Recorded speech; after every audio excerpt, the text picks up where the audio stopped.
Okay, and it looks as though we're kicking off. Bear with us, please, anyway, while we get that off. So we're just starting now. I'm going to be finding out what is in the Link's house. Okay, so we had the red meringue, nothing particularly exciting so far. So just to recap, in case anybody is unfamiliar with this tournament. Oh, and a quick map check from Liam as well there. I saw crystals in at least Eastern Palace, and I think Desert as well. I didn't catch Hera. So if somebody can tell me what's going on there, that would be really, really good.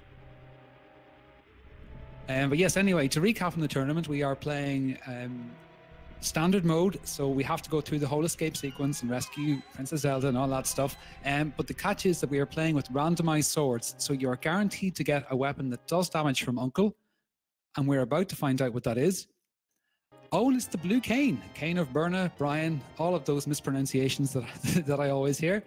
So that's going to be our weapon of choice. Now with that, you get yourself a full magic refill for going through the escape sequence. And only 20 rupees from the second chest in the initial escape, which is a little unfortunate. It's not particularly exciting.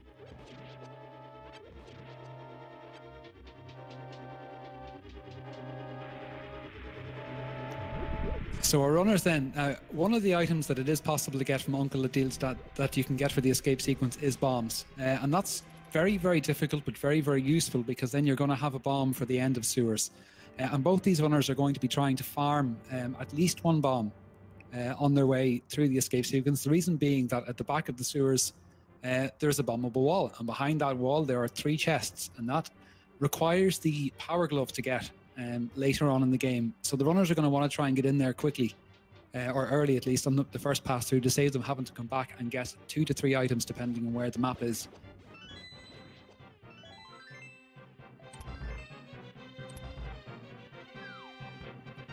And of course, I was completely talking and missed what they picked up there.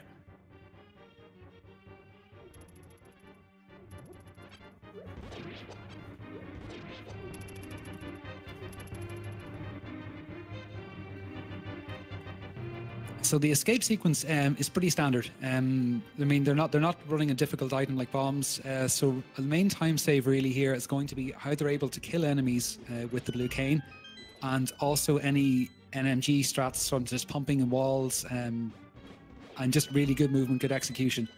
So obviously there's no route choices here. It's route choices, yeah, not route choices.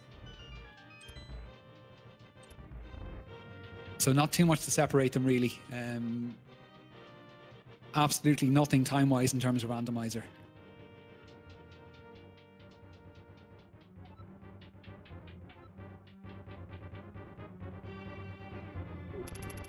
Then Cassidy is opting for the pot strats to beat the guard, and so was Liam, it looks like. Very, very safe when you've nearly no magic and you have a weapon that doesn't really do the most exciting amount of damage. Oh, and there's our bombs. That is fantastic. Both runners are going to be very, very happy to see that. And having 3 bombs as well means that they're going to be able to get either a couple of the bombable walls that are needed in Kakariko, or they can use the bomb on the hut in the bottom left, which will allow them to pick up 4 bombs. So they're not going to need to buy bombs, which is going to save them 50 rupees. And those are 50 rupees that they're going to want to put towards the bottle vendor for sure. Hello, I'm here. Sorry, Discord is having a little issue. It's great to have you. How are you? Hi, so what's the situation here? The situation is looking very good for both our runners, and they picked up the blue cane from Uncle. That was their guaranteed weapon, and they both got 3 bombs from the chest that was in Princess Zelda's cell, so they're going to be able to go through the bombable wall in the back of sewers. So I'd say they're both feeling pretty happy right now. Nice.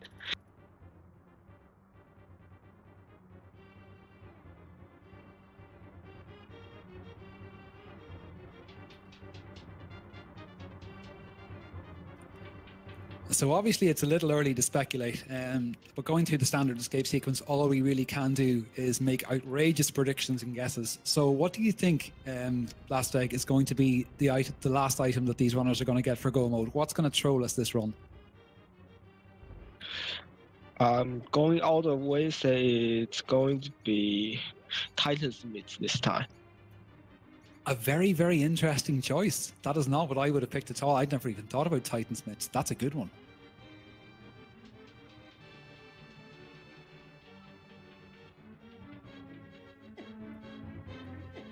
Well, we're halfway to the myths anyway. They picked up the power gloves in sewers, which is really nice to have early, actually. Very, very comforting to find that, as opposed to like a sword or a cape. The reason being, it's reducing the chances that this is going to be an Aghanim required seed to get access to the Dark World.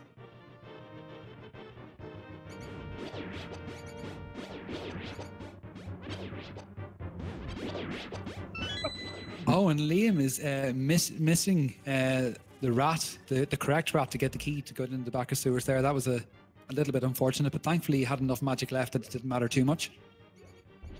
Yeah. And here we have back of state a map, Big 20 and Big 40. Something we see an awful lot more of since version 29 of the randomizer has come out, the 20 rupee pickups. And that looks like a very, very nice 8-bomb pickup for Liam. He will be pleased, I think.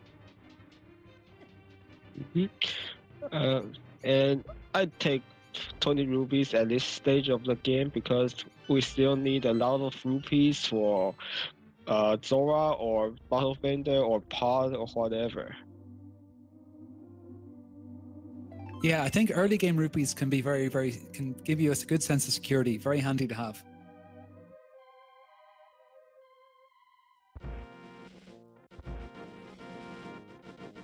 And pod being one of those things I always forget that we need rupees for. On more than one occasion, I have taken a trip there myself only to realize that the monkey wants more money than I have. So, Cassidymoen decided against checking Numberjack 3. A lot of runners do that now because you don't really want to see what's on there before you have boots.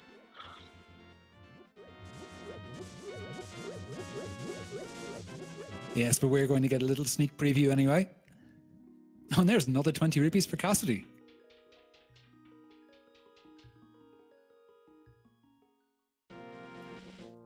So the pickup there and Lumberjack was a piece of heart. So that is going to be certainly a large amount of relief for Liam.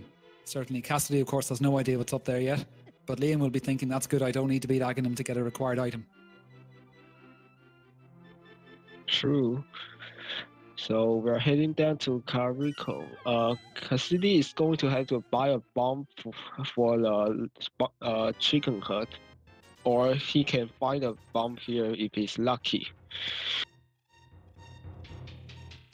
Yeah, it's also possible if he uses his last bomb to bomb open the hut in the bottom left of the city of the Kakariko village, he is able to get 4 bombs in return. So that could be a worthy investment too. And picking up the bloomerang in Blind's hut, as well as a piece of heart, and heading into the back now to see if there's anything more exciting or noteworthy.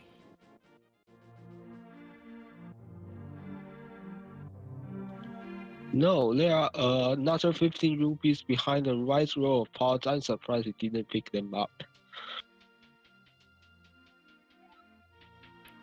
Yeah, it'll be interesting to see what Cassidy decides to do. It looks like he's going to use his bomb in the sewer, or at least he's heading down there and hoping he's going to pick up a bomb. This could be a little costly.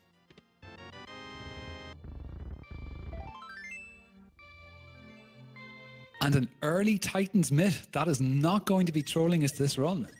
Commentator's curse, perhaps, Blastag. Yep. Oh, he got bailed by the rupees in the well here. He got enough for a bottle vendor and a bomb purchase now.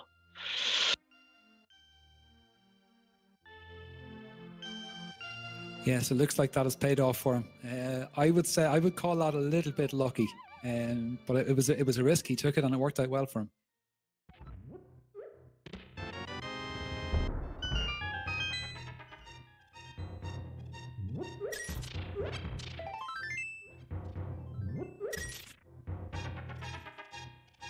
And so far, nothing other than that myth in Kakariko just yet. What do you think we'll see for our progression?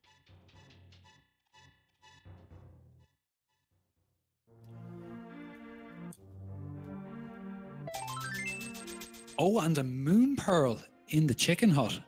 That is our Dark World access right there. And actually, the runners could go into Dark World right now and tackle most of Thieves Town if they wanted, because the blue cane does do damage against blind. Sounds like a risky play, but one I'd consider doing. But they have to find some source of magic. Yeah, it's possibly a little ambitious, and that's why I don't play in the tournament. I just talk about it.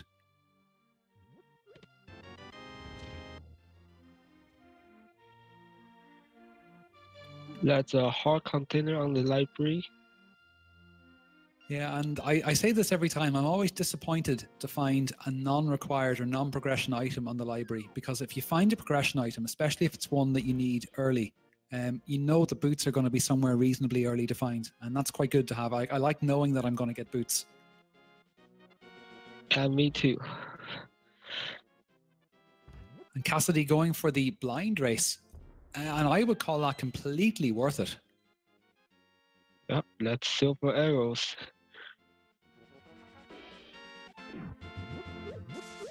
Trolley bow confirmed, perhaps?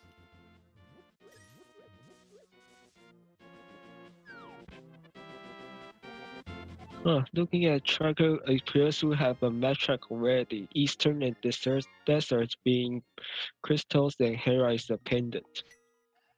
Yeah, we had a map check earlier from Liam, but I missed what was on Hera, so that's very good that you caught that, actually. Thank you.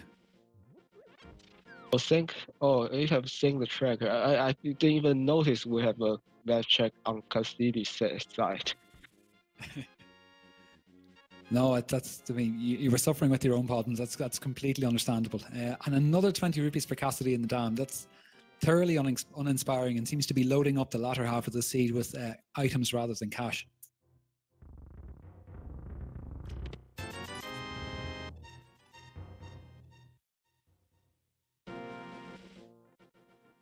And completely anecdotally and absolutely in no way, shape or form supported by any evidence, I tend to find that seeds that have a lot of cash early. Oh, and there's our first sword upgrade. Just completely interrupt that. We get our first sword upgrade from the bottom of the dam water reservoir. I'm not sure even what you call that.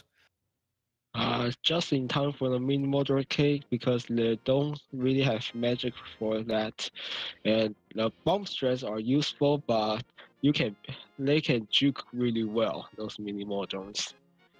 Oh, you're absolutely right. They can be incredibly tricky little blighters to catch.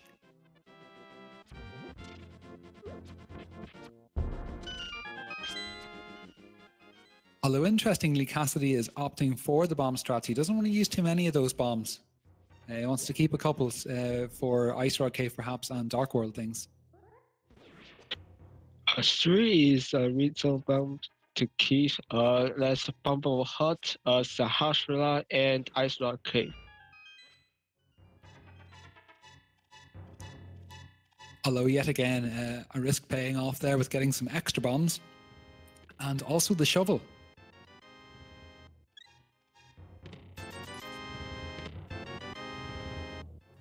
To say that was a thoroughly uninspiring cave. Potentially, it all depends on what the shovel brings from that. If the runners do indeed bother to go and check it this run, maybe they'll be led elsewhere.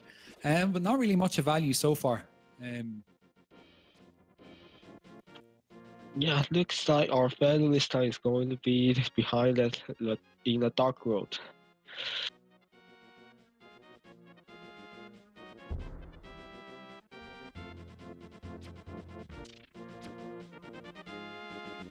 Yeah, it'll be interesting to see what Cassidy decides to do here. If he's going to venture into the Dark Worlds, or maybe he's going to make a play for Sahasrara. And Liam not very far behind him at all. Although dangerously close to death from touching a few crabs there.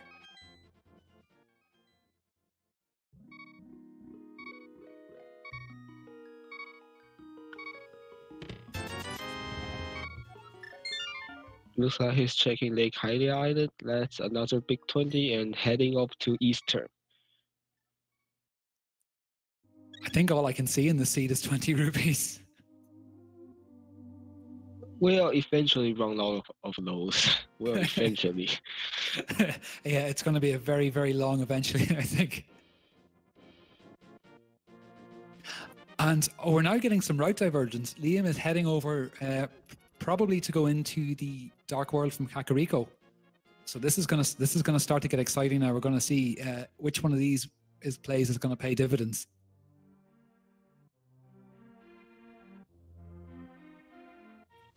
More fetch quests and red rupees from Sahasra. And he's not going to Deep Eastern without that bow or lamp.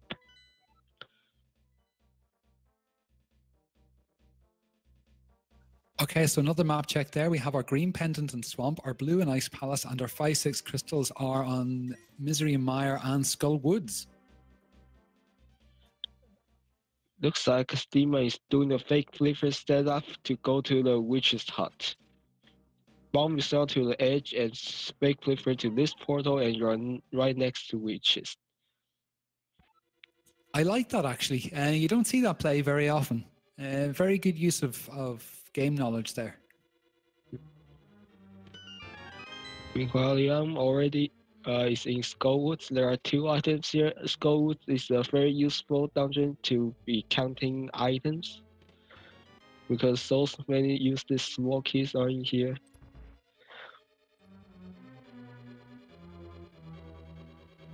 Yeah, and having the big key, he's going to be able to check all of the chests in the front half and without the fire rod.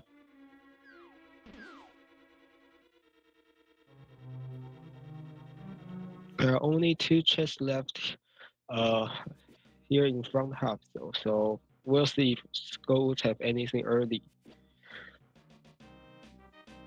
And I missed what item Cassidy found on the witch's hut, so if anyone could enlighten me, that would be very useful. That's another big 20. Of course it was. So Cassidymoen following your footsteps is going to join the Liam into the Dark World very soon.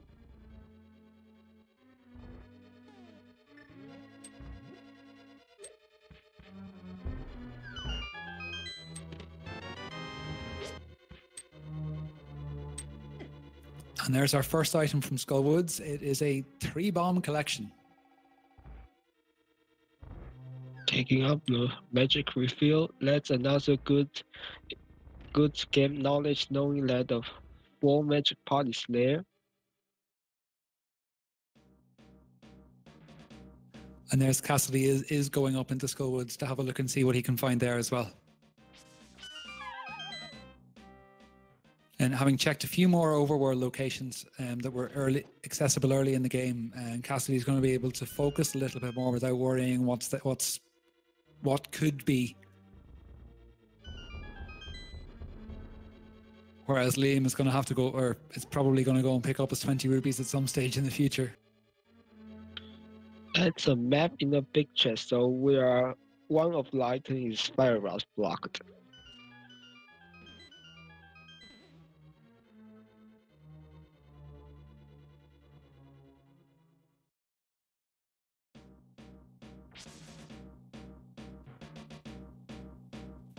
Looks like we're going towards the Thieves Town. Yeah, it's I mean, well, it is the only play to make, really. I suppose that's what. Well, it's there. It could have gone south, I suppose. No, they couldn't because they don't have the hammer. So it really is the smart play to make at the minute. The question is, are they going to venture into Thieves Town without the hammer? I mean, potentially they could get all the items from the dungeon, but there's always a chance that the one will be required in the big key chest, which is of course locked by the hammer, and then a big 20 from Sea House as well. So we're getting lots and lots of 20 rupees anyway. I'm definitely going there because there is not another dungeon that I can access right now. Oh, and a death from Cassidy. Not very costly actually, because he's going to respawn in the same room he died in, so that's not the end of the world. Just a tad unlucky, maybe a little bit embarrassing for him. Although against these particular enemies, whenever you have... Oh, and a death from Liam as well. Everyone's dying all over the place here. Yeah, those ghosts hit surprisingly hard. I think that do at least 2 heart is the same as a crab. If you're running around with 6 heart, that's a lot. Yeah, and that death is an awful lot more costly for Liam than Cassidy's was for him, because that puts Liam right back in the light worlds and has to go all the way back from Sanctuary to Kakariko again to venture into the dark world.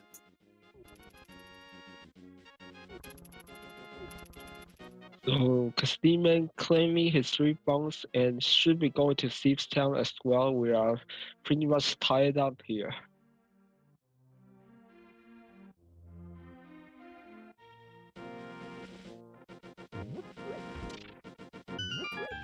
And actually, it looks like both runners are going to be end up very, very close to the same place geographically. Might even be doing the same thing at the same time.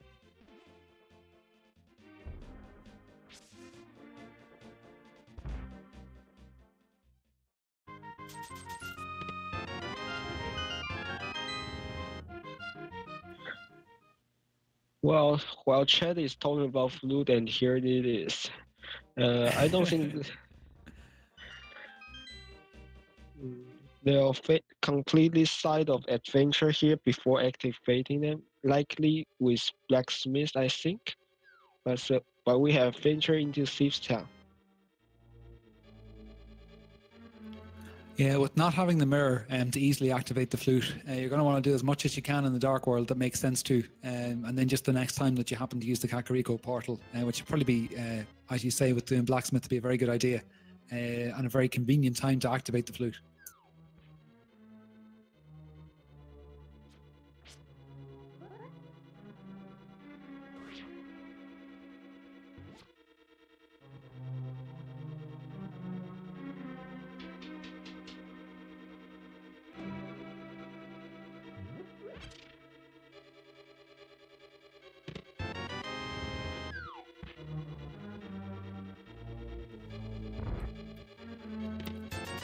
So Cassidy had to make a few outer world, overworld checks before that Liam had already made before following him into Thieves Town, and Liam picking up their 50 rupees from the Vanilla Big Key location. Thieves Town is surprisingly hard without boots and 6 heart, so especially the Hellway. So we'll see how they deal with it here. Yeah, it's not a very popular room at all, the Hellway.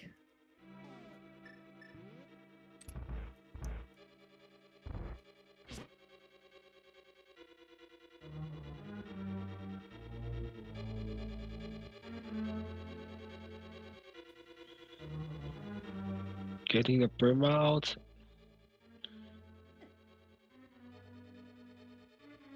Make it through just fine with only 2 hearts of damage. Yeah, absolutely perfectly acceptable, I think.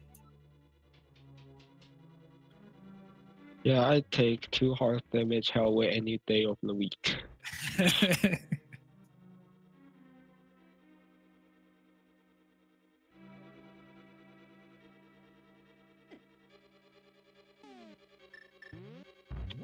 Those critters though, they do 2 hearts in 1 hit. Oh yeah, they have killed me on a number of occasions in here.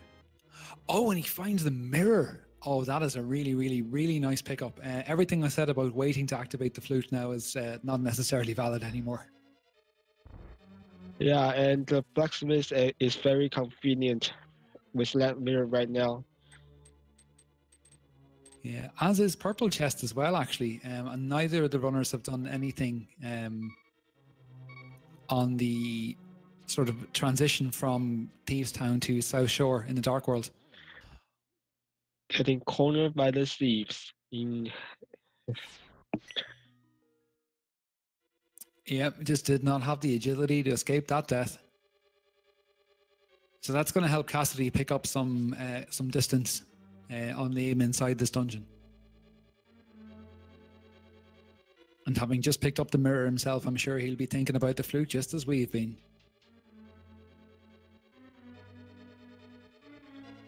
And depending on the smoky situation, this mirror have a chance be hammer locked.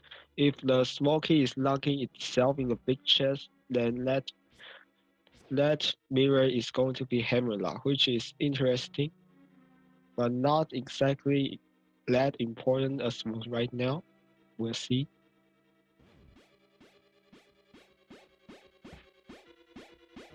I haven't been keeping. I've been a very bad person. I've not been keeping track. Do the runners have both the map and the compass from this dungeon?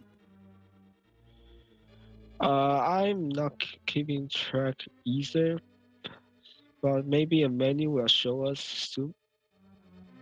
Yes, apologies from your commentary team. We're just too excited. There's too much going on here, and Cassidy gets bunnied as well. That's a small key, which means that mirror is in logic.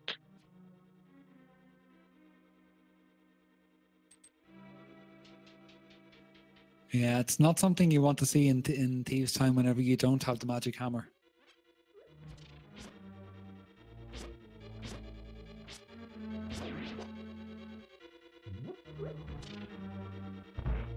Because as Blast Egg was rightly saying earlier, the key to the door with the big key chest can in fact be locked inside the big key chest, which is really, really what you want to see.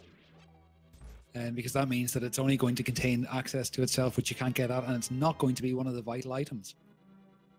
So with that menu, we see there's a map and an item outstanding. So let's see what blind drops.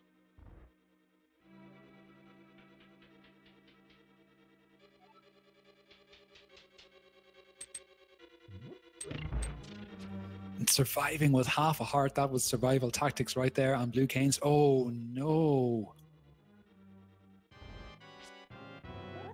We have an isolated location, folks.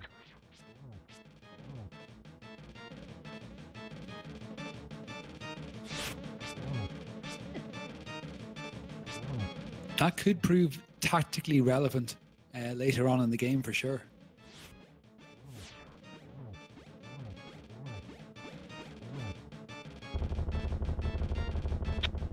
Both have a pretty nice kill with Burma, and having the bad news that there's an item in the big chest. Of course, there's every chance that it could be 20 rupees, but there's also every chance that it could be the bow.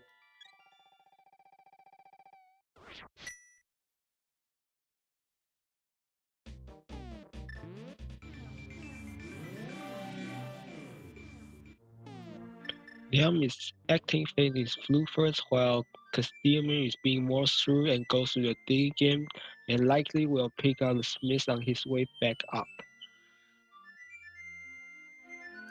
Yeah, I like that routing because he's going to have to go up back into the town anyway. I'm finding a piece of heart after what seems like an eternity of digging.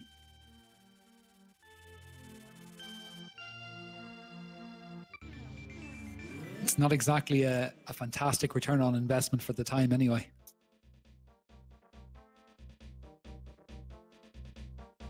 It's another location off the tracker at least, so I'll take that. But if I had more of that, I will start panicking.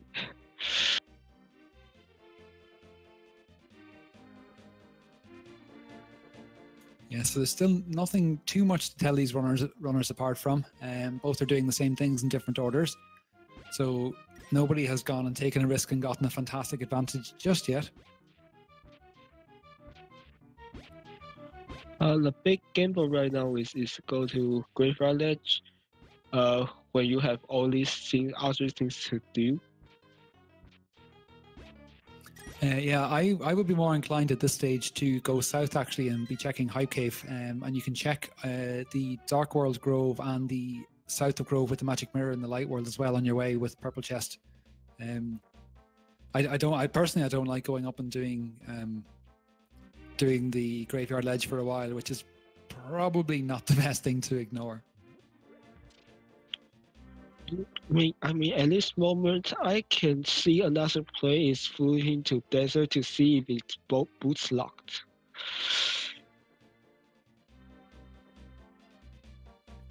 Oh, that would be an interesting place certainly. And then desert is a crystal; it is required to complete the game.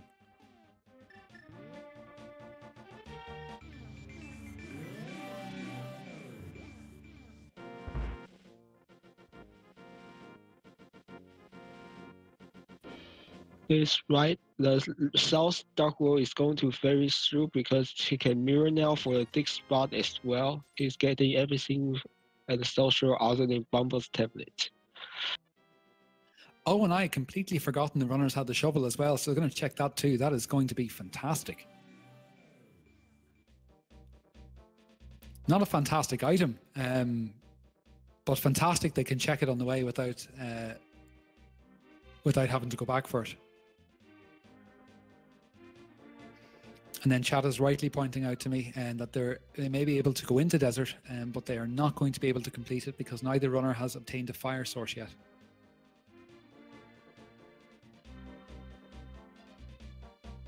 And the fire source being required to light the 4 lamps in the penultimate room just before the boss to open access to the boss room.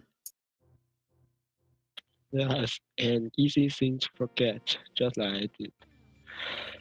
So, small shield from the purple chest.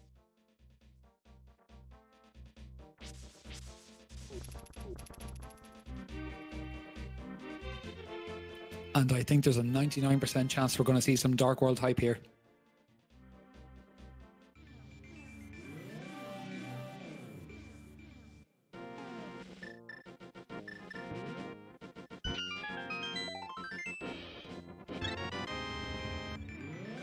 After not getting anything particularly exciting for a large portion of the early game, I am hoping for something big in here.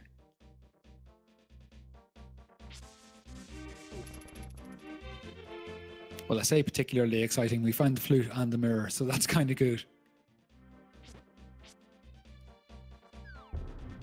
Well, that's exciting. We have boots now, so he can now check the graveyard ledge with Bomb Rock and Kingston together, which is an interesting routing option. Yeah, having the boots is great. I love seeing the runners zooming about. It feels like much more of a racing game whenever the runners are able to actually run.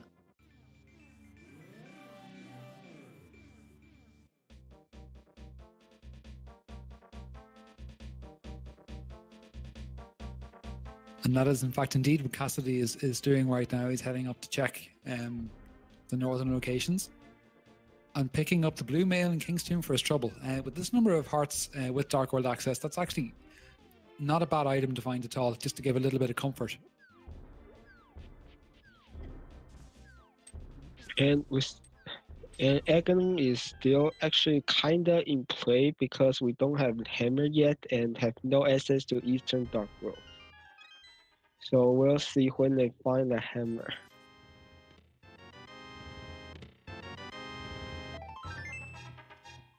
Yeah, I'm sure that thought is playing on both of our runners' minds.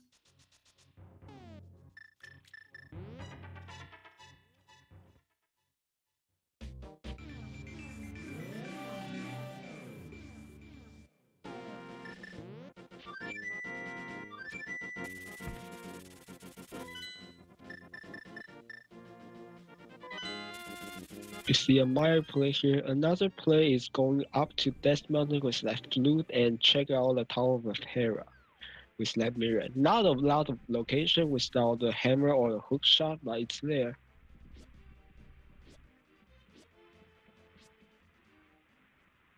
Yeah, and I think if the runners don't find anything interesting, or at least if Liam doesn't find anything interesting in Meyer, he'll head up there next. And then Cassidy is actually making that play up to Death Mountain. Very good call.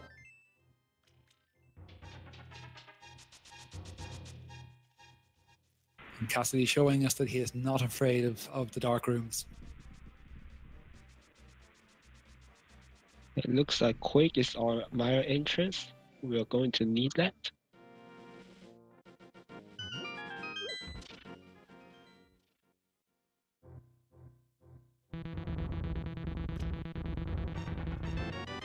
And Checkerboard Cave coming up trumps with the flippers. That I believe.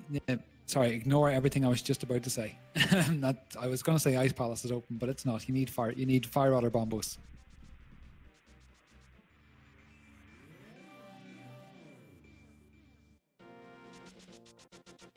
So we are going to Destiny now. Ledge has Ice Rod. Not a right kind of rod to for clear desert, but you know it's not going to throw this lead. Yeah, it's a relief to not to be able to go up to Turtle Rock when you can. There's 100 rupees on Upper Spectacle Rock, by the way, and to not have to go to Death Mountain without the ice rod and hope that you're going to find it in Turtle Rock. And it was a piece of heart inside Spectacle Rock as well. So that's nothing of consequence there. Liam picking up the big key of the torch. Have yet to see an item. Lemon is not accessible without a fire source yet, so all he has is right side because the chest should be a small key.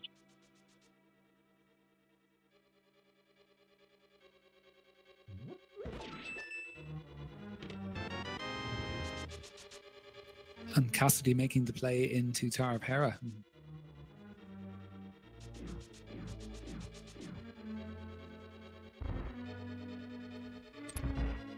Checking it's a pendant, but still goes in for the items anyways. Looks like he'll bail after the 2 items in Hera. If he finds them. Although that was at the minute that's a better play from Liam because he just finds the bow inside desert, and I'm sure he'll be very, very happy with that. Yup.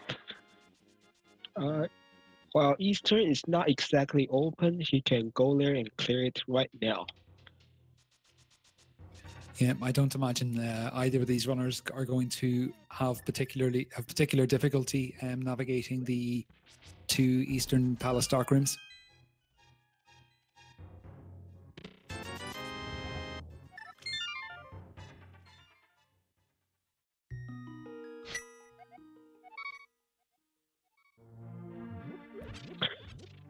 Looks like we're having items on modern and tile room this time, so the worst of the worst.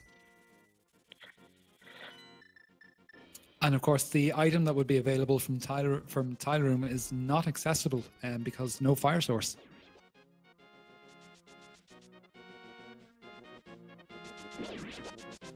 If that item requires lighting 4 lamps to get, and that's just not possible. Flint and steel is not something you can find on the ground in here.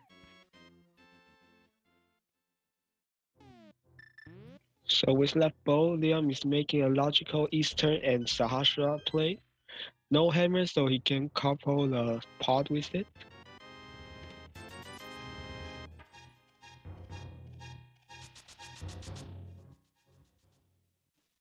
And Trolldorm is certainly living up to his nickname.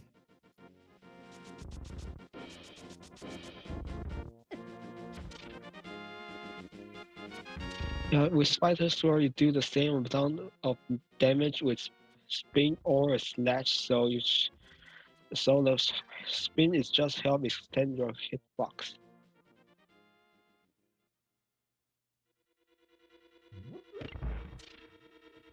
And in the meantime, while Cassidy has been fighting Maldorm, who has now gained his super speed. Oh, and very, very nice usage of the blue cane for the super speed phase. I hadn't even seen that before. That is very, very nice play. Although the item that he gets from it is not. We have hook shot in first chest of Eastern, which means it technically open from the beginning.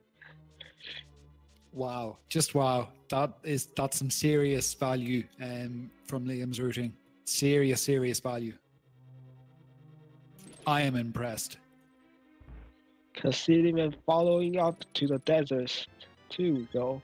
He's going to check, looks like Agina's cave first before going to Mire and Mirror back.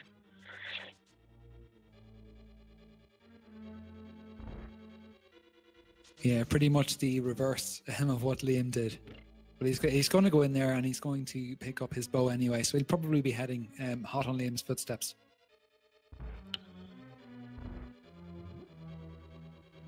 Yeah, and Limbs can check the Tower Hera when he's up there, so while Liam looks like he's having a good time, he might have to give this some kind of sort of lead back if he wants to check Hera, because from here on, there's no good way to go to East Death Mountain other than saving quitting. Or without a hammer, that is.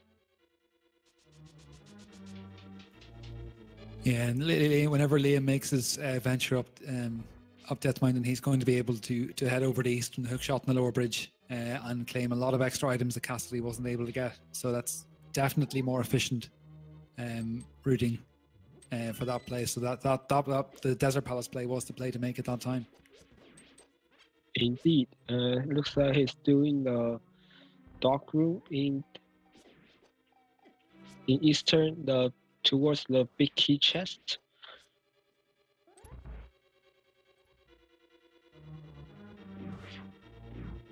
Yeah, it would be interesting to pick up a fire rod in here because then you'd have a lamp-locked fire rod. So in open play, there would only be one viable fire source. Well, that got fire in its name, so that counts, right? Yeah, I mean, the shield is red there.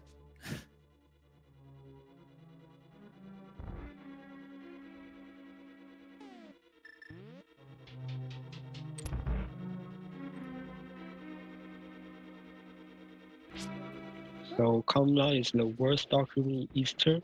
You need to snipe the Igor. He's using a visual cue to see when the Igor is moving.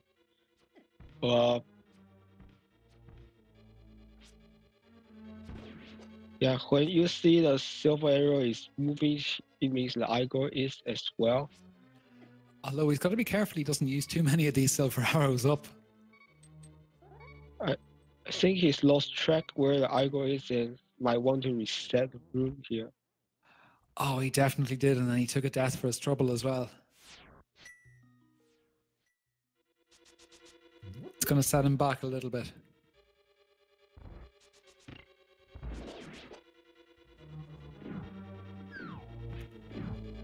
See, as you were saying, Blastegg, the ideal way to tackle the safe way rather to tackle that dark room, as Cassidy picks up his bow there in Desert Palace, he'll be happy with that, is to fire an arrow at the Igor while it's still stationary, and then you can move up and close to it and then back off, and you'll see whenever the arrow that you've embedded in him starts moving towards you, then you'll know he's vulnerable to damage, and you can shoot a second arrow, second silver or 2 regular arrows to take care of him, and then just go head straight up, get your key and run.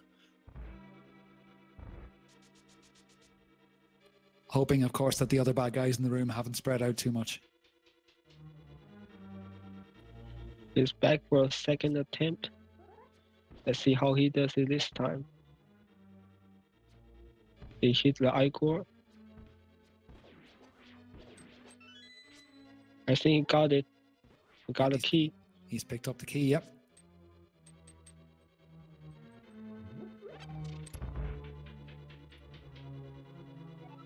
And that sounds like footsteps. Yes, it is. He has escaped the demon of the second dark room.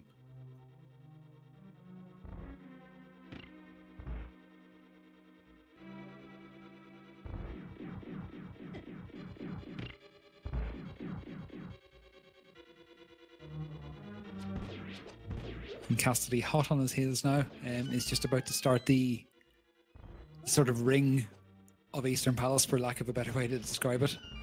Going down into Vanilla Compass Room, I believe that is, with the hookshot, just as Liam heads into the Armos fight.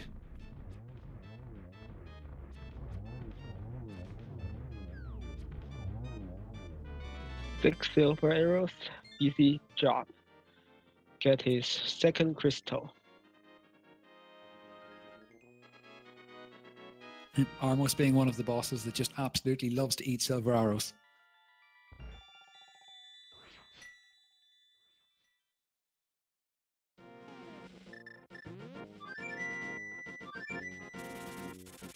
The question is, though, where's he going to head to next? Of course, up to Death Mountain, there's a whole mountain worth of items for him to claim here. He can even access the dark world Death Mountain.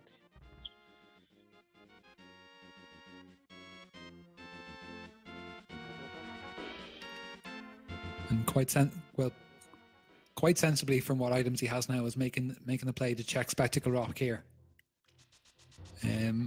I would imagine he's going to skip Hera at this point. So to answer the chat, 5 and 6 crystal is red because they opened up. They made a big bump from the bump shot available, opening up a pyramid fairy that contains 2 item locations. So we mark it red so it's easier to recognize them. Yep, in the vanilla game, those crystals are in Ice Palace and Misery Mire, and then what you would normally do if you're playing casually would head to where the big fairy is and get yourself a lovely sword upgrade, and you can pick up the what we affectionately refer to as butter sword. And the silver arrows is from there in vanilla. Oh yeah. And Liam has picked up a blue mail upgrade inside Paradox Cave, the lower half of Paradox Cave. So I believe that is us knowing where both of the mail upgrades are. Indeed. And the other being in King's Tomb, I believe. Yep. Cassidymoen also pulling off the Eastern Dark Room with no problem. Just to need to find that door now. And at 46 minutes, we find our first bottle.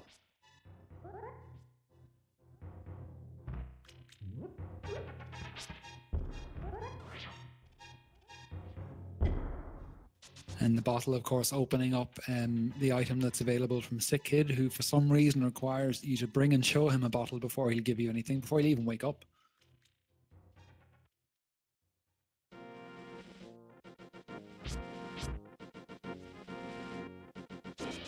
50 rupees on the floating item. Where to Spiral Cave.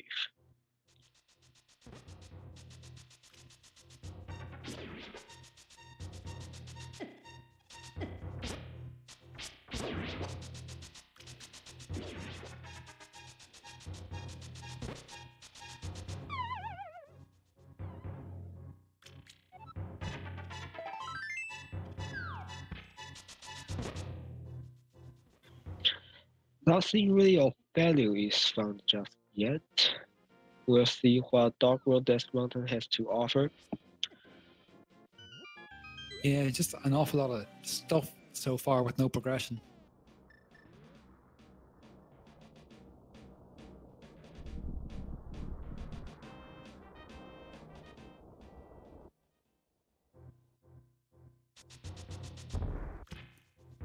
And then I have just seen by looking at the trackers that it looks like Cassidy didn't go to Checkerboard Cave to pick up his flippers while he was in the desert area. I'm not sure if that's just something that's been missed or something he didn't go and do. No, it wasn't missed. He hasn't picked up his flippers, so Liam has got a pretty serious advantage there. Well, potentially serious. Yeah, potentially serious. It's gonna be adventure if left flipper is needed to access pod and catfish, and we have something big there before the hammer. Otherwise, left flipper isn't exactly required. And less bumbles on Turtle Rock.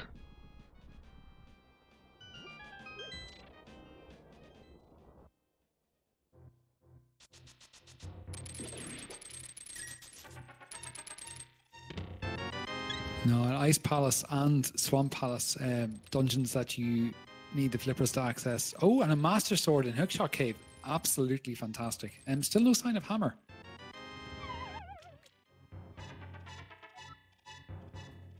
Although we do have Quake, which I believe is Mire access, if I recall correctly. Yep, Quick is my access.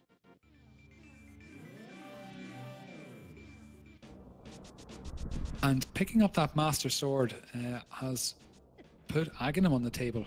I'm not sure if you can use Blue Cane to get through the bat, but you certainly can use Master Sword. Well, we're not doing Aghanim until we find the lamp first. And I completely forgot. Liam is going to be facing the same bad news in Hera. That is 1 rupee from modern and another is fire source lock.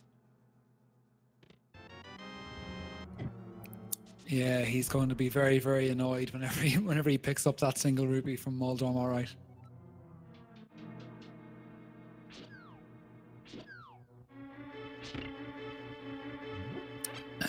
So there's not a huge.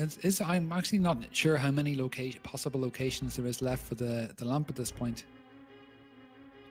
Looking at what we currently have, I'm thinking Swamp Pass right now. So left flippers might actually be really huge. Yeah, something important inside Swamp Palace would be a really, really big advantage to Liam. Especially with Checkerboard Cave being one item, because we know we checked the rest of the area around there. Checkerboard's just one item. He's already done Agina. He's got the item on the ledge. He's done as much as is possible to do in Desert. Could be big.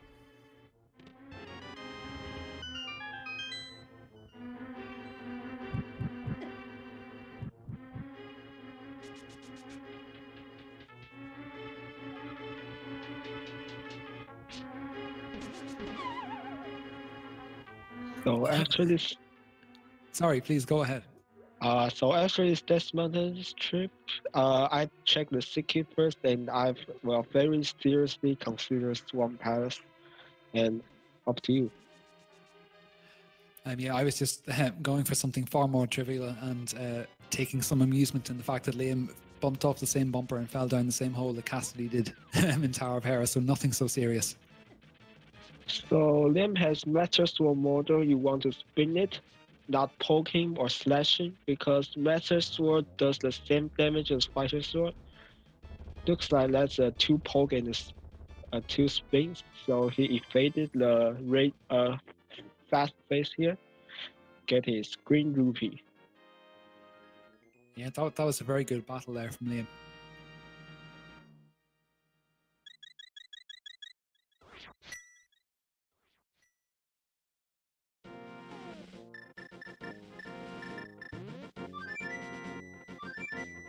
And yes, those 6 items inside Swamp Palace are starting to look very attractive. Although you can't actually get that far in because you require the hammer to open some floodgates. So you can't actually get it. You can't actually get in. How did I think about it? Yeah, now let's think about it too. So his farming lobby for Zoran right now. Can't believe they don't have enough. That's 4 items up there with the flippers, and another. If you want to gamble, there's always the mystery mire play. Yeah, not having the Cane of Samaria or the lamp actually. It's a very unattractive proposition at this stage.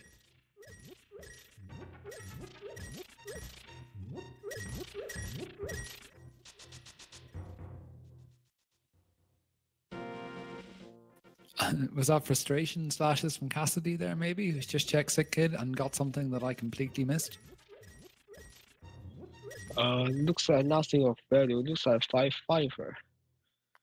Wow, so exciting. So they are both coming here to farm some rupees. They both have Zora in mind, but Liam has flippers, Cassio does not.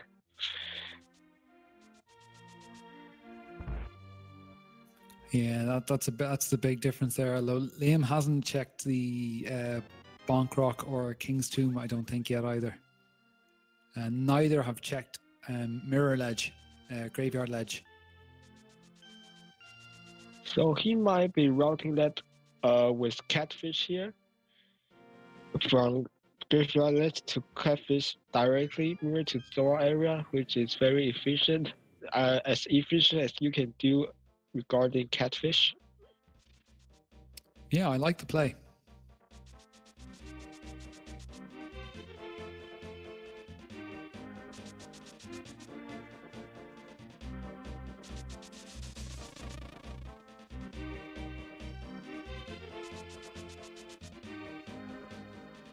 Cassidymoen setting up the Boots Waterwalk glitch. If you dash directly down without pressing left or right out of the cave, and you jump from the ledge, you can have a fake flippers. So he's doing the double fake flippers, so he can access all the items in Zora domain here.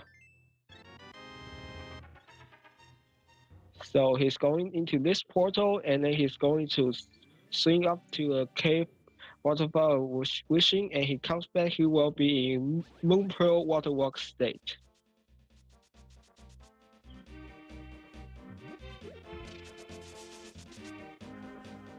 Like that. And then when he drops down, we have value here. Oh, we have some serious value. You are absolutely right. And we're not done yet. When after he purchased the item from Zora, he can jump down the waterfall ledge and enter the Boots Waterwalk scenario. But I don't think he'll do that because there's just bomb there. He's doing the setup just for he can bump himself up here, I think. Made it up. That's lucky.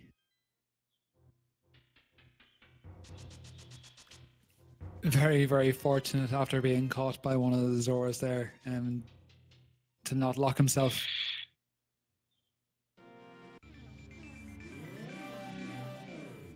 And of course, 10 arrows for 500 rupees makes it completely worth his time. You know, who doesn't want to pay 50 rupees per arrow? So yeah, Cassidymoen with his fake filter just neutered the advantage Liam had with the filters. And the if nothing is swamped, flipper is not going to be necessary here.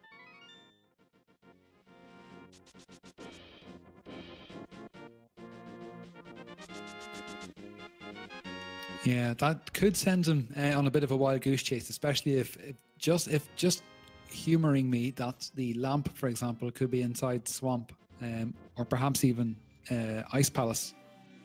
He'd be a lot less inclined to go there. So there's a possibility that sequence breaking out of the flippers could cost him, but only time is going to be able to tell that one.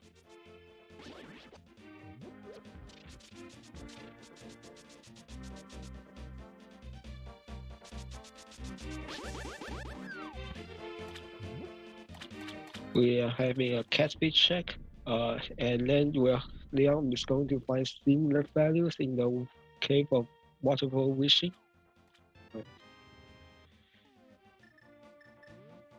Meanwhile, Cassidymoen is back to Skullwoods. He's going to finish Marsula. Yeah.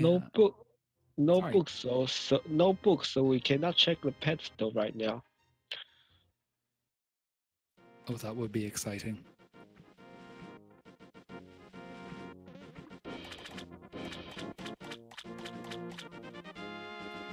Although the only thing that can be on pencil right now looks like it's Bumbles or Samaria.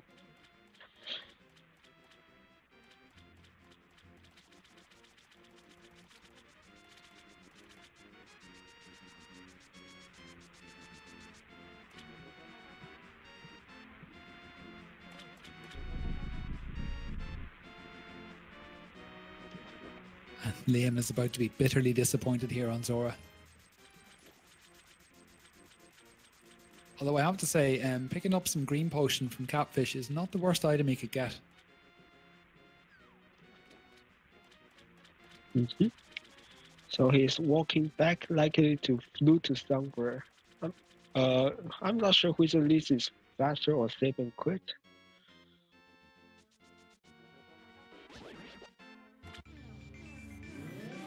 Oh, he wants that portal. He's going to pot.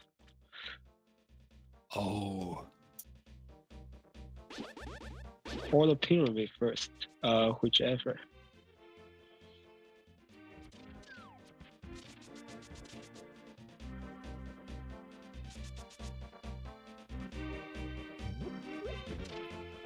Interesting enough, there's another Boots Waterwalk setup in Skullwoods on Cassidymoen's side that can help you across this river to go to pot as well. So let's see will see him do that.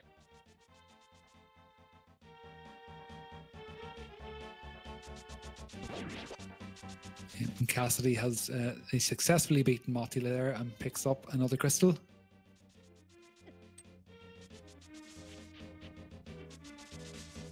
And that would be one of the important 5-6 crystals as well.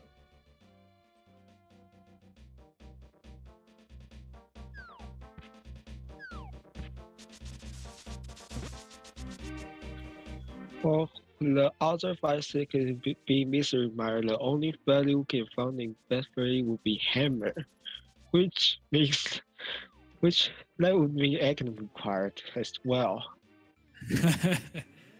Which would be hiding, which of course we still need the lamp for. And as Chad is rightly pointing out, actually, neither runner has got the rupee count, the bank balance necessary to enter pod. None of them can pay Kiki the Monkey's extortionate fees. Oh, good point. Good point. And Cassidy, I've got a feeling then, is thinking about Aghanim because he's just checked the lumberjack cave. Must be wondering where he's going to find his hammer or his lamp.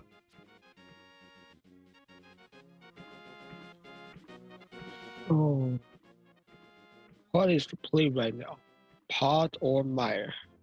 He's going to Mire. Yeah. Meanwhile, the spectre of Ice Palace is looming.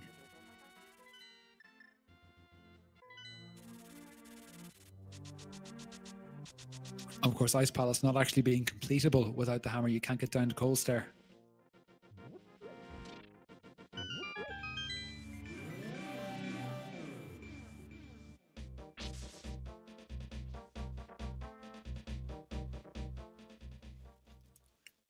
Cassidy seems to be dealing with this frustration by going and completing every leftover crystal dungeon boss he can. Yeah, it's a good thing to do when you want to think about what is next. Meanwhile, Liam is doing the same. He's also heading towards the Mosna right now.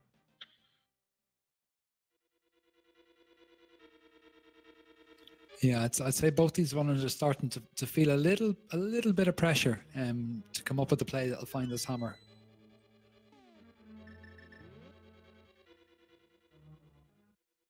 We're running out, or have run out of reasonably convenient locations to check now, and they're bound to be thinking, am I going to have to make a play into one of the two pendant dungeons?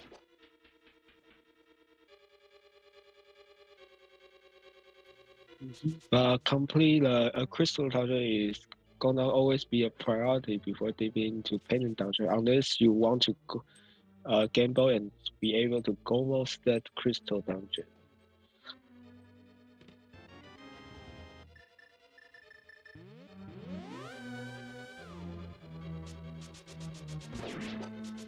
And only a full heart container from beating Lamolus in Desert. And chat rightly pointing out, is Cassidy going to remember to check Checkerboard Cave?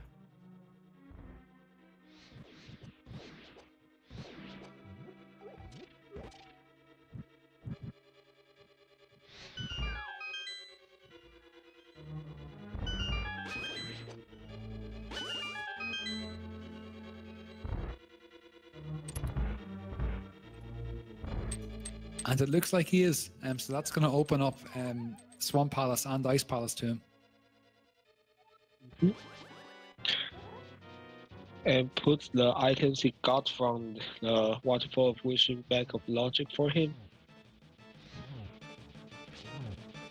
So with this item set, they actually have access to red better as well, using that mirror. So that's another place that hammer can be, but not necessarily well. She's taking a portal. Are we seeing a Mire dive here? Oh, it looks like it. This is a high risk, high reward strategy, certainly doing this.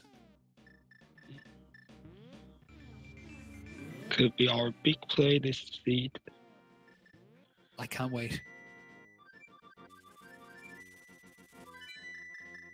I mean, you have to say it takes guts to go into Misery Mire with no sign of the Cane of Samaria or the Magic Lamp. So Liam is likely making the same gamble. Well, Lemons first, yes. He's got to go pick up that big heart container.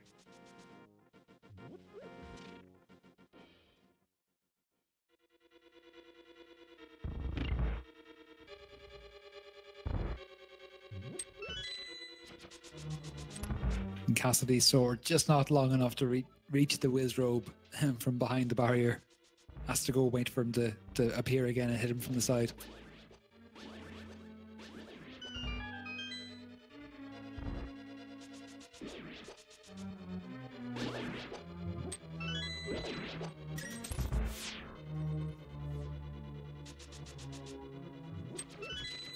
So I'd be very interested to see what Liam decides to do after beating Lamolas, if he dips his toes in the mire and see what he can do, sees what he can do, or if he thinks that maybe one of the pendant dungeons is the better place to go and have a look in.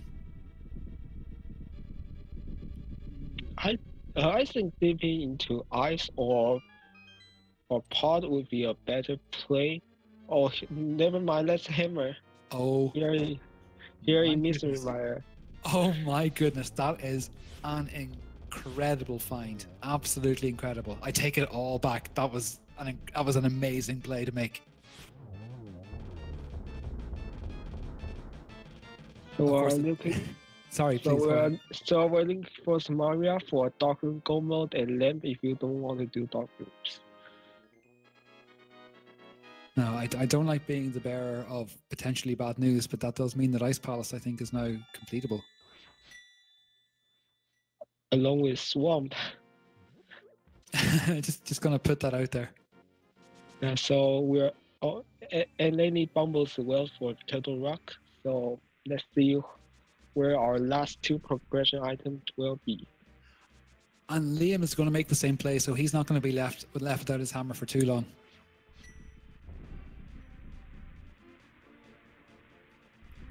Both runners fairly close to each other, I would say now. What do you think? Yeah, very close. With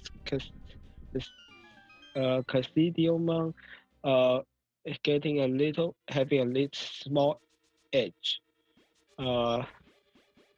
Liam had a small edge after the whole bow situation, but I think dying in Dark Room gives us half of that, and now Cassidymoen has a slight lead right now.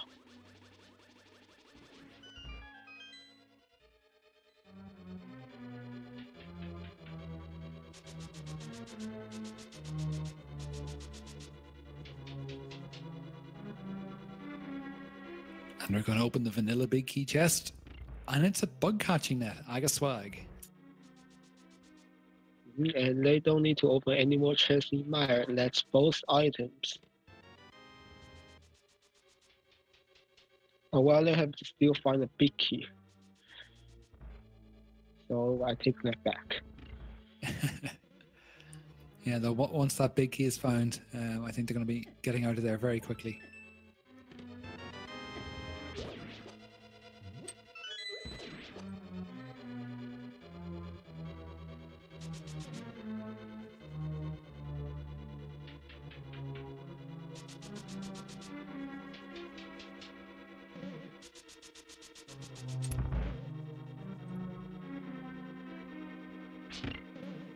Looks like Cassidymoen didn't count the items, so he's going to take the big chest with nothing and then mirror out because he cannot beat this dungeon without King of Samaria.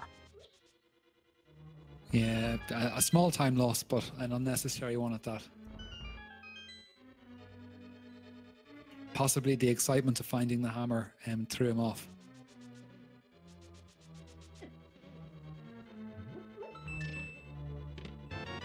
So, which poison will you choose? Cassidymoen? Yeah. I mean, the 100%er in me is strongly drawn towards Swamp at this point, just for the sheer number of items that it's possible to get in there. But, well, I would be drawn to pot first because that's a crystal with not a lot of items as well.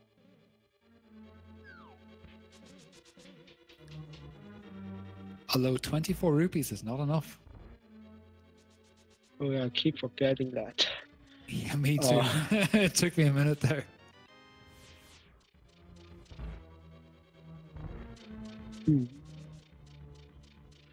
It's rare to see a seed that will this poor in rupee.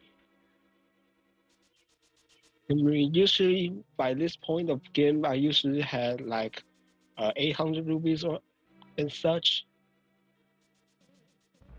Yeah, it's very rare to have done several dungeons, have access to the Dark World, and not be able to go to pod just because you're broke.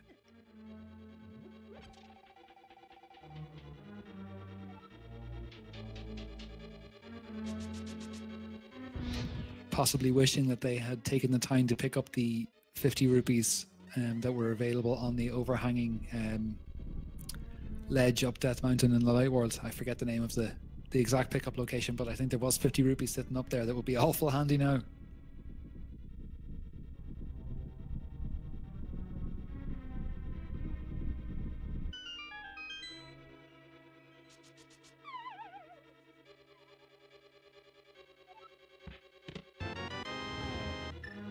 Looks like he's going to catfish.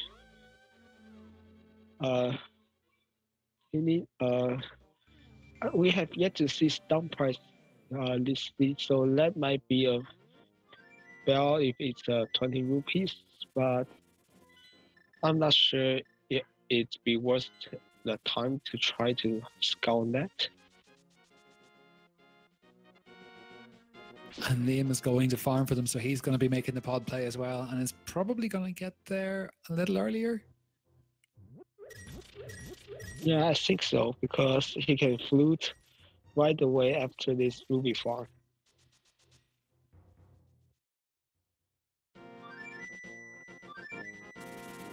And then Liam has already checked catfish, so actually the tables are turning slightly, and he looks like he is actually going to get a small advantage over Cassidy at this point. Yeah, the advantage the time Cassidy get is he didn't check the catfish and the graveyard ledge, so by checking catfish, it gives the lead back to Liam. And Cassidymoen is going to get a bad news that he does not have enough money. I wonder if surely he realizes. Yep, I think he just did.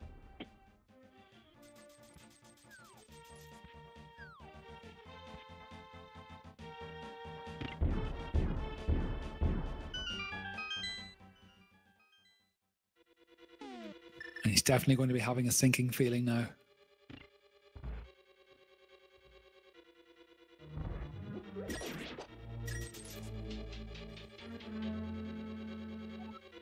Oh, and triggers the guard in Kakariko too. Like a red better check, because he doesn't really want to farm Ruby at this moment. Yeah, I mean, it's a chance it could be rupees which would help him out, or it's a chance it could be something else important, like maybe the Cane of Samaria. Or maybe 20 rupees.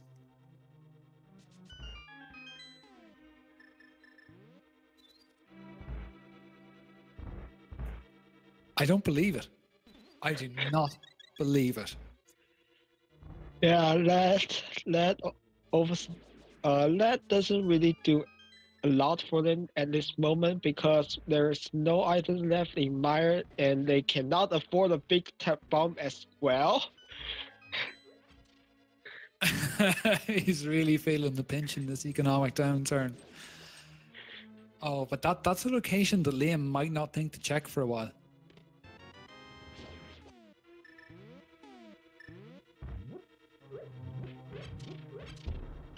You know, he's already done. The only thing that is still around that area, I think, is the Pegs Cave. I'm not sure if the runners have checked that yet.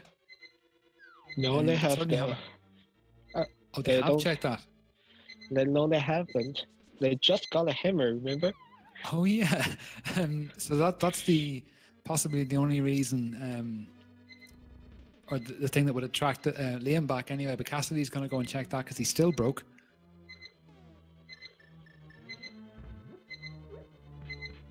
The good thing about Pod is while you need rupees to get in here, there's the basement with a lot of rupees.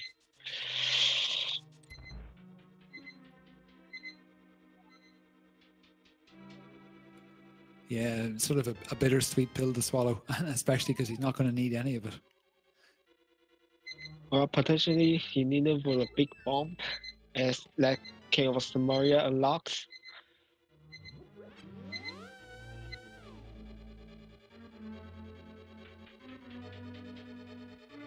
Oh, that Cane of Samaria on the magic bat, though. That's really annoying, actually.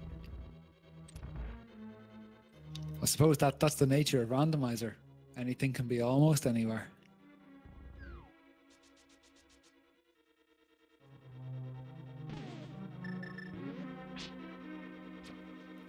So Cassidy, in desperate need of rupees, is deciding to ignore the 5 rupee pickup on the ground. Not something I'd be doing if I was desperate for cash myself. And in the meantime, Liam is heading into the back regions of Pod now. I see something red on bumper ledge, but I'm not sure what that was.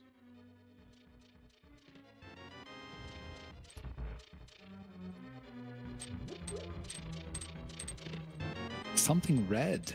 Oh, there's not very many red things. Maybe chat can enlighten us.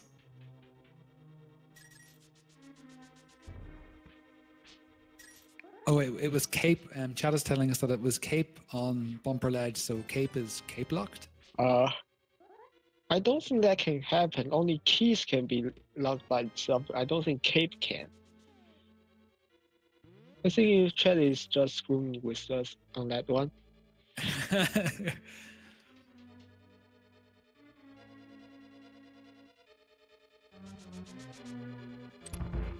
Because Cassidymoen, biting the bullet, coming back to the rupee farm, going to SS Pod as well. Yeah, and I was successfully trolled by chat. I'm being informed now that it was just another 20 rupee pickup. I mean, let's face it, of course it was. Every red thing is a 20 rupee pickup in this game.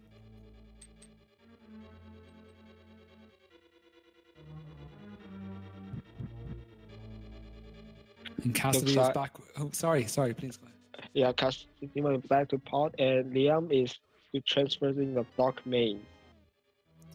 Cassidy back where he was 5 minutes ago with an extra 100 rupees. He has bumbles. Liam has bumbles. That would be dark room go mode. Well, he hasn't got his cane yet. Yeah, no mode. I mean, we know he could be in go mode. He just has to go over and check Magic Bat, and of course, there's even more money inside of Pod.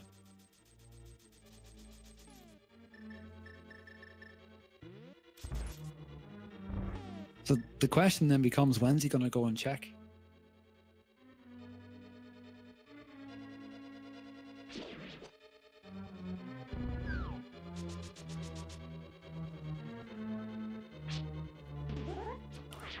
Because after Pod then, well, there's Misery Mire, which he can't complete, and Turtle Rock, which he can't complete. Those are the 2 pendant dungeons that will be left. So he's really is going to be feeling the pinch for that red cane. So if he doesn't dive into a pendant dungeon, he's in good shape. So because there isn't a lot of overworld location left, but he might feel the urge that he needs to. So let's see what he will do. Yeah, I mean, having the Hammer now swamp is a very tempting proposition. If you don't know where the red cane is. And yeah, that also depends on how comfortable he is with the Mire Dark Room. That could also come into play. And actually, for both players, that is. Yeah, because the Mire Dark Room, that first room is a very, very tricky room, with the 2 fireball emplacements upsetting you as you try and place the block on the ground in the right place. Cassidymoen is making a mistake here. He's going here without a big key. Oh no. Or a small key.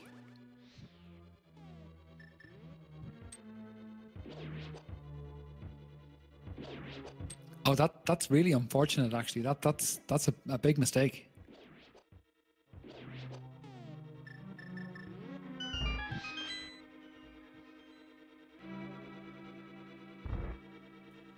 And yeah, there are torches in turtles, so if you have a fire rod, you can make good use of that.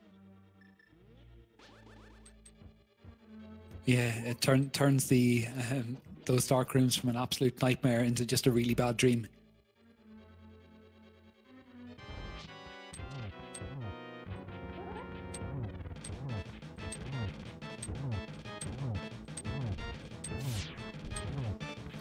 Now, Liam is through to the Helmasaur fight, is showing absolutely no fear and going to absolute town on him with the hammer, which is what we like to see. And going for the silver arrow kill and destroys him in an incredibly short amount of time. Very, very nice, very clean fight from Liam there against Helmasaur. And if award with even more money. That is just taking the mick a little bit now, I think, at this stage.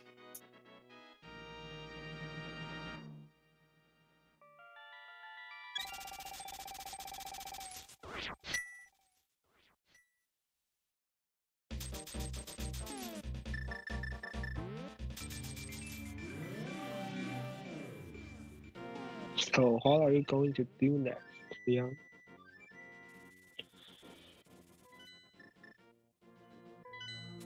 Oh, here we go. Here we go.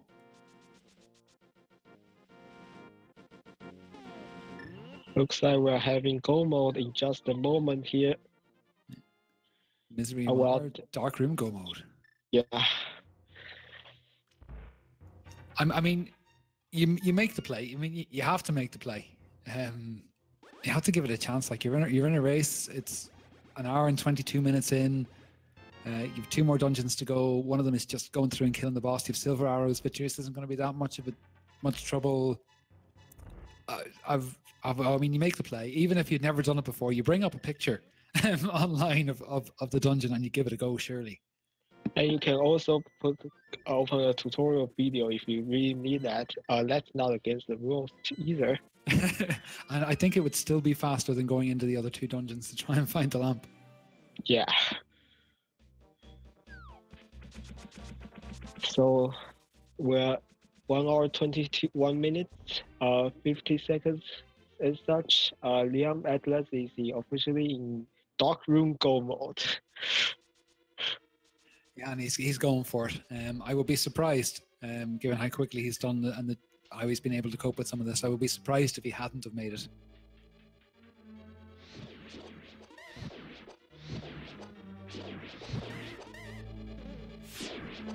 I'm making liberal use of the fire rod against the Wizrobes and the whatever you call the wiggly things, whose name I have no idea what it is, in that room there, just completely annihilating everything. Yeah, with big key in hand, he doesn't really need that much magic, just need enough for the Somaria blocks. And those don't really use a lot of magic. No, and there's a full magic refill actually, just in this next room before he goes down anyway.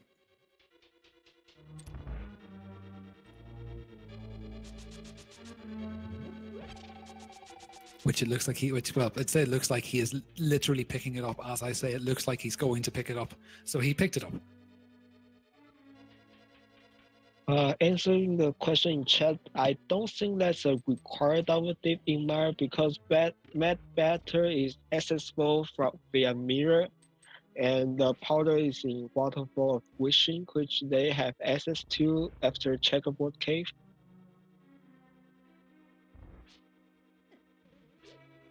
And no problem at all with that first dark room in Mire. None at all.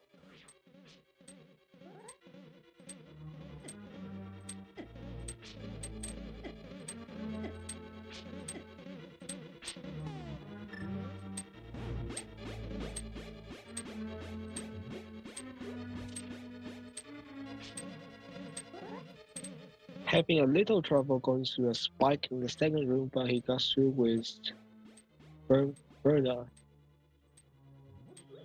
Yep, and then using Blue Cane strats, they're either Blue Cane or the Magic Cape. Very, very useful in this dark room. If you're having a little trouble getting through with the spike, it just makes it so much easier.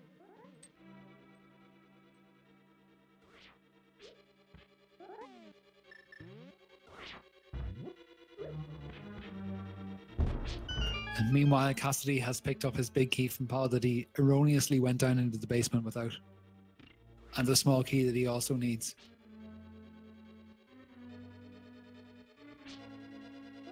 And he did the whole dark maze without it, so he might want to go back to big chest for his 300 before going to Helmet Sword.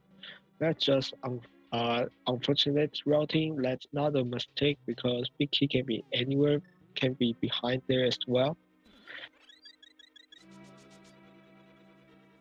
Yeah, I wouldn't be surprised to see some frustration if he does go there and open the chest. Although it looks like he's just going to... Nope. It looked like he was going to skip it. He certainly changed the blocks over to do that, but then I think he just remembered that he hadn't checked the chest yet.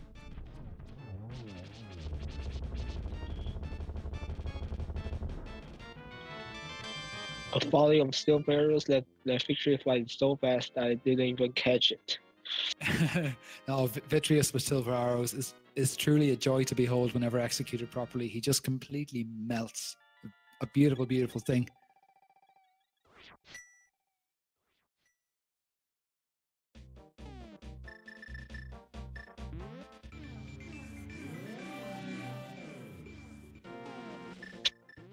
So we're coming out to the last dungeon, Turtle Rock.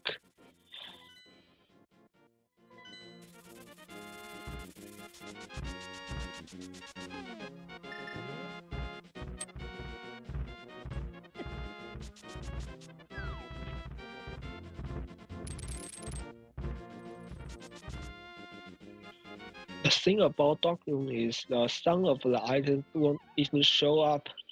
Oh, nice jump. Very nice. Also, back to what I was saying, some of the items won't even show up. It's only visible in item menu. So while Cassidymoen is in Dark Room Go mode, after he pick up the bundles, he might not actually know that.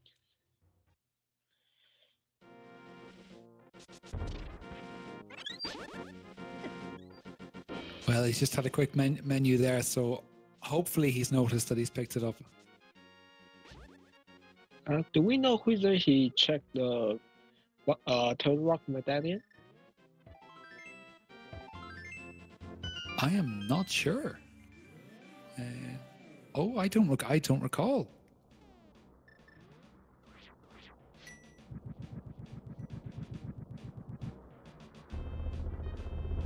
I mean, if you have two medallions and the only dungeon left is Turtle Rock, you go and have a nosy.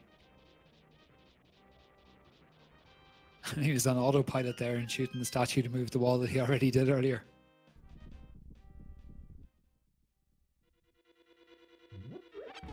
And there's chat are telling us that he did, or at least they think he did check the medallion earlier, so he'll know, or he should know then that he is in go mode.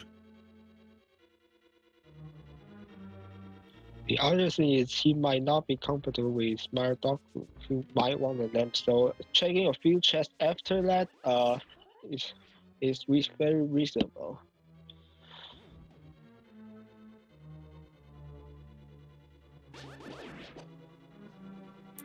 Some slightly trolly turtles.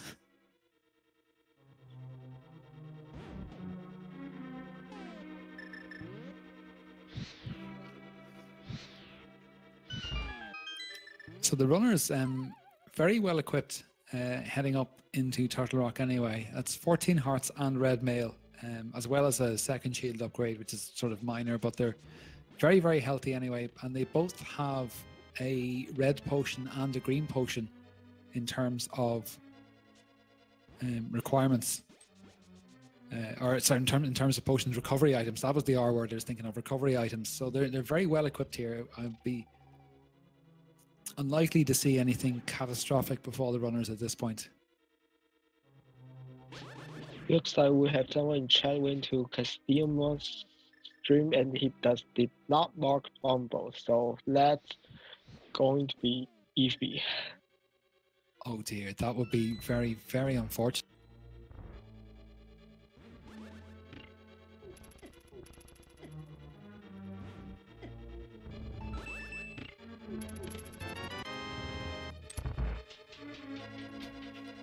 Well, I'm sure he'll make the play to Meyer, and well, he'll either make the play to Meyer or he'll go looking for a lamp.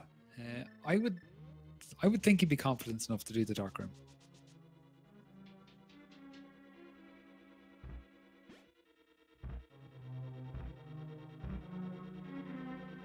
Let's see where he goes from here.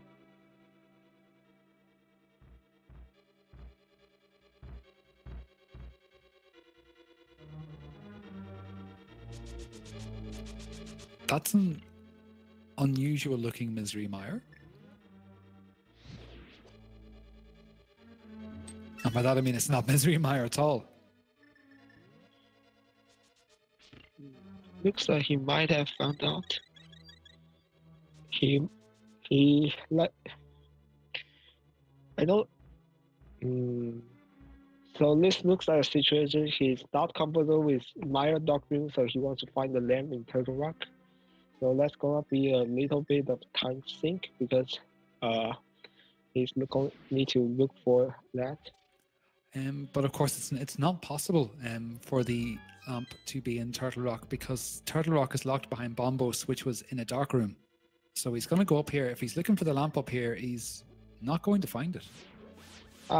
He did. And that's that'll be a painful lesson for sure, or a painful thing to realize.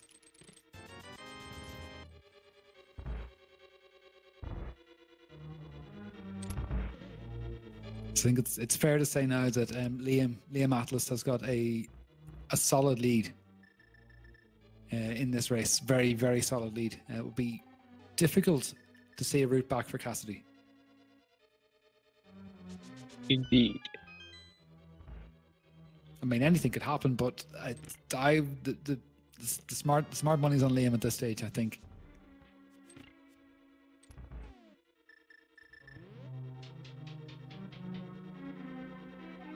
So looks like with a small key in hand and a big key, laser bridge is not going to be needed.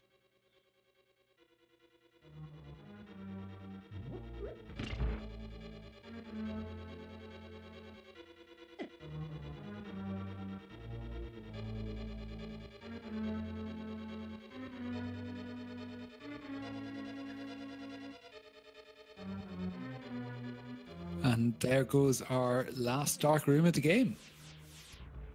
Yeah.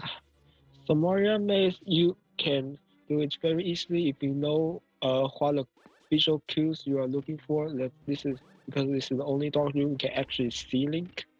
But if you make a wrong turn, good luck. Yeah, you could if you make a wrong turn, you are very, very easily lost in the spaghetti of the rails the platform can take.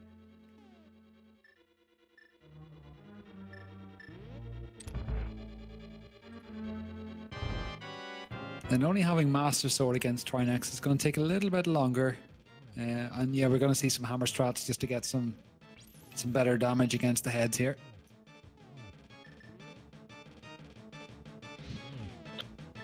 Switch to the last hit didn't. Yeah, I think he just missed the last hit. But a smart play just to keep moving on to the ice head, because you do not want ice patches appearing in the floor in here. Yep. Last two slashes and both heads are down. He did not have the tragedy of running out of magic.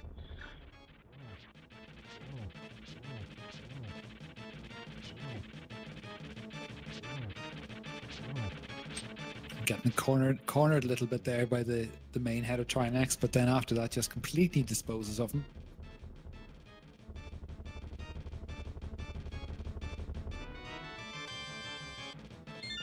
As we go into the gas tower, there are 22 chests in the basement. One of them contains the big key. Chat, put in your guess. Where do you think the key is going to be? What do you think, Spiral? I tend to go for a location more than numbers, because it's a little bit more reliable than depending on what route the runner takes. But I think I am going to go for 8 this time. Yeah, I'm feeling the 8 play. Oh, sorry, I got confused between my screens there. Yeah, I reckon 8. I'll go with 8. And I'm go with like 5 this time. I usually just choose a random number I feel like, and this time I feel like 5. Well, I mean, by the nature of randomizing, that's going to have just as much a chance as a number you'd pick the same every time.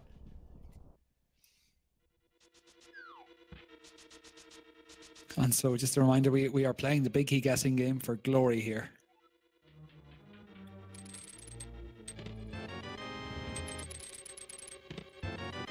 For glory or for fun? Oh, glory, definitely.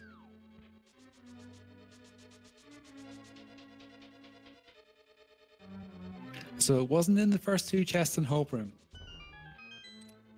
And there isn't a small key in those 2 chests either, so no right side gamble for us.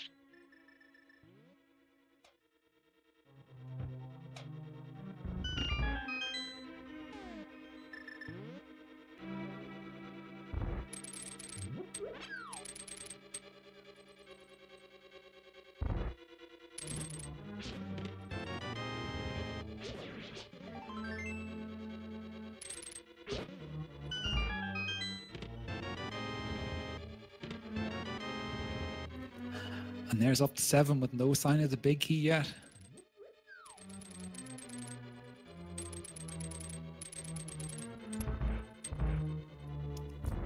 The real question is, are we going to see a 22? It has happened, and it can happen. I think we've seen enough during the tournament already. Has there been many? I've not seen too many of those matches myself. Has there been a few? I mean, 1 is too many. As 22 goes. Oh no, I love seeing a very close race and then going all the way to a very, very late Ganon Star big key. It just gets the nerves going a little bit more.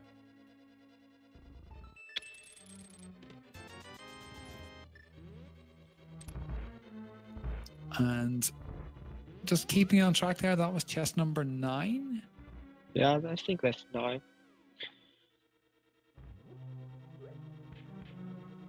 So my guess is out the window completely. So does mine. So do you know any reasons that runners will just throw all the bombs away? Oh, here it is 13. In that room before the randomizer room. Yeah, so 13. Let's see if we. There's some cheeky chat there, and it looks like Vain has come up with the right number. Was first to come up with 13. So congratulations, well done, and have all the glory. And also, just as an aside, picking up half magic just before getting the big key, which is probably unnecessary at this point. But if you want to use some fire rod strats in the gauntlet, that makes it that little bit more accessible. The more important thing is having the cape here because it can use the cape spin strats on Ganon now. For extra safety. Because you need to be using spins against Ganon with the Master Sword because regular sword strikes do not do any damage.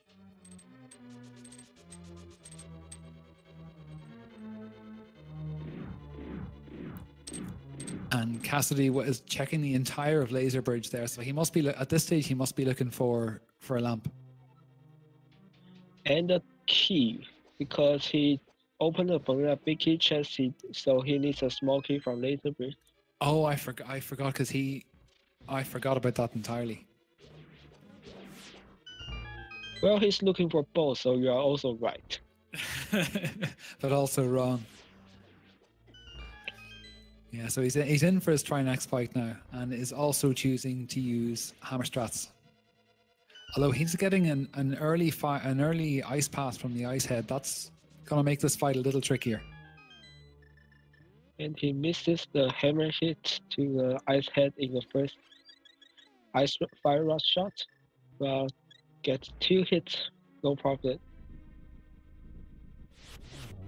And meanwhile, Liam has made it to the Lamolus 2 fight, and 2 silver arrow shots in the first cycle. Very, very nice.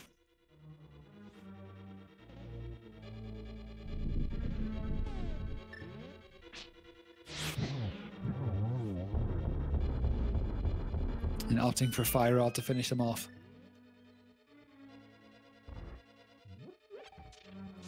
Dispatches the firehead, no problem. Just enough magic. He has 1 more shot, and those ice rod shots can be finicky. Yeah, I would call that brutally efficient. Making sure to make the most of his available resources.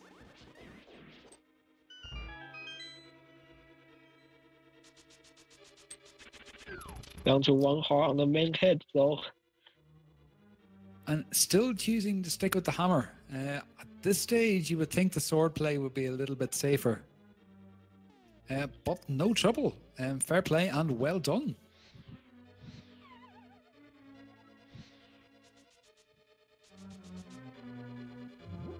And simultaneously, Liam getting through the torch room in Ganon's Tower, one of the rooms I find personally more irritating. Yeah, I cannot control Link well enough to walk on a ledge. I just randomly falls off a lot of time. He does it no problem.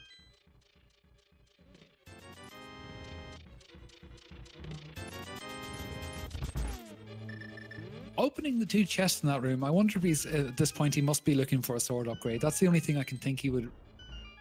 It's the only thing he could actually really need at this point is getting tempered sword to help with the Ganon fight.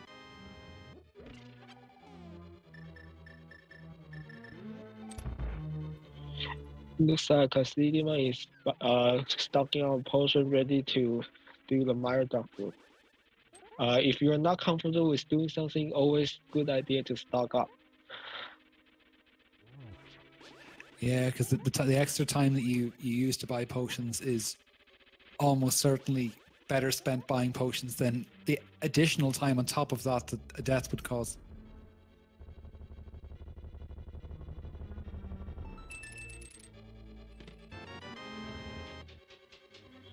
The last few chests did not pay off.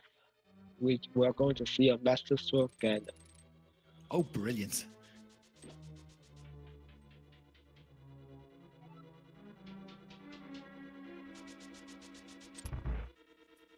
And heading into the Aga 2 fight.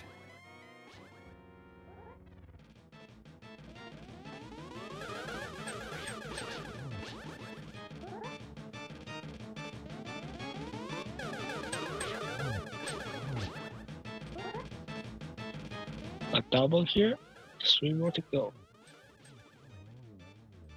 Wow, pulling a triple out of that pattern. Oh, that's always nice to see.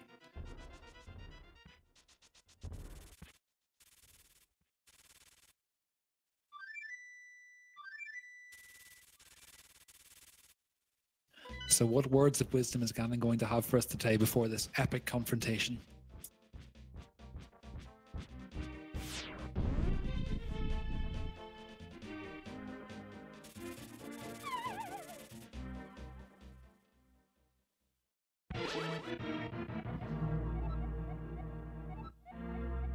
That's vanilla.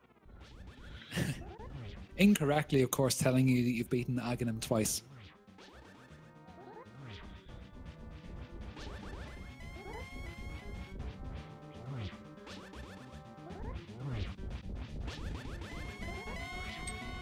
And just to note, while Liam is battling the first phase of Ganon, Cassidy has gotten through the first 2 Dark Rooms of Misery and Mire. It's going to be 12 spins for each phase for Ganon. If you his 1 tail next to a ledge, you can get 2 spins in one one charge, he's pulling off his cape for that. Yeah, because taking damage from either those fire bats or from Ganon itself, even in red mail, is quite dangerous. It's quite a damaging hit to be taking. 2 hearts from a fire bat and 4 hearts from a Ganon cup. That's not something you want to take. Nobody wants to be taking that kind of damage.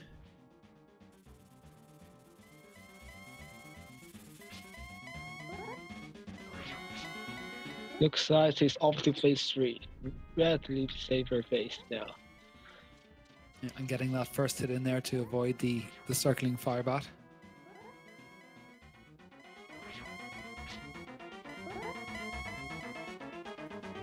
Ganon is not cooperating today. No, the magical teleporting Ganon. And Cassidy heading into the Vitreous fight with the silver arrows simultaneously.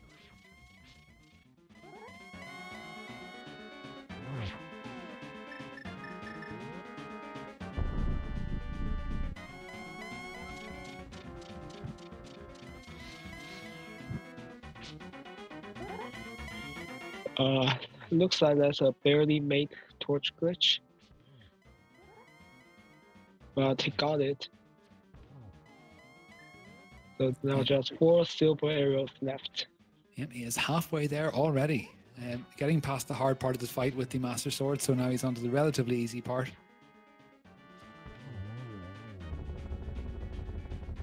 And takes him down with no issues.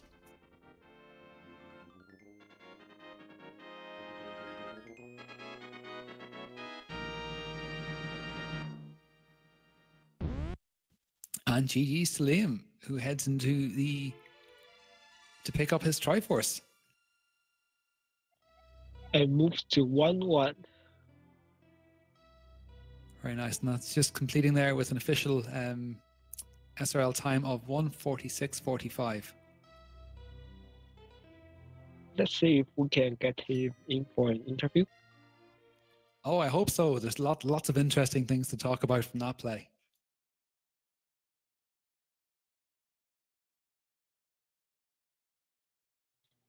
Looks like he's in here.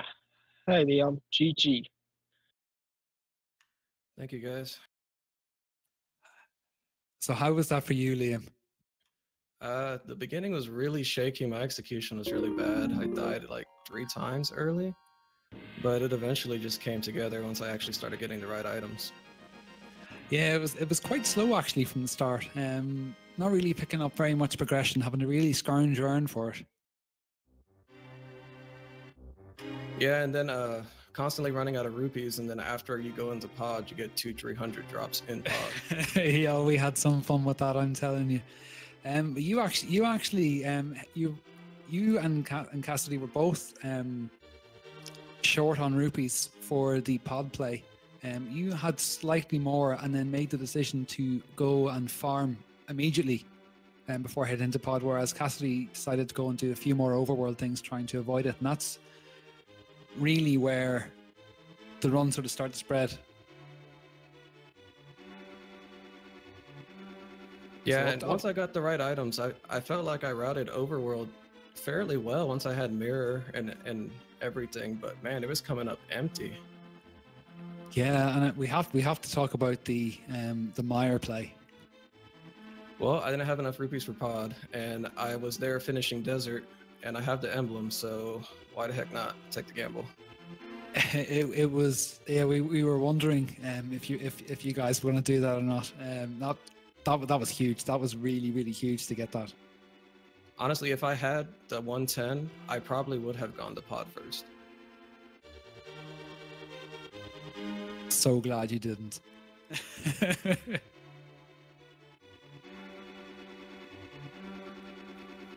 And then, if I'm recalling correctly, then after you finished pod, what were you thinking when you finished pod? Because if I'm getting this right, you were missing the red cane at that point, and you had access to both Swamp Palace and Ice Palace.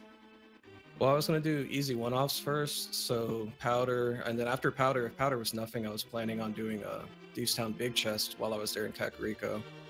And then, yeah, it was probably going to be swamp after that.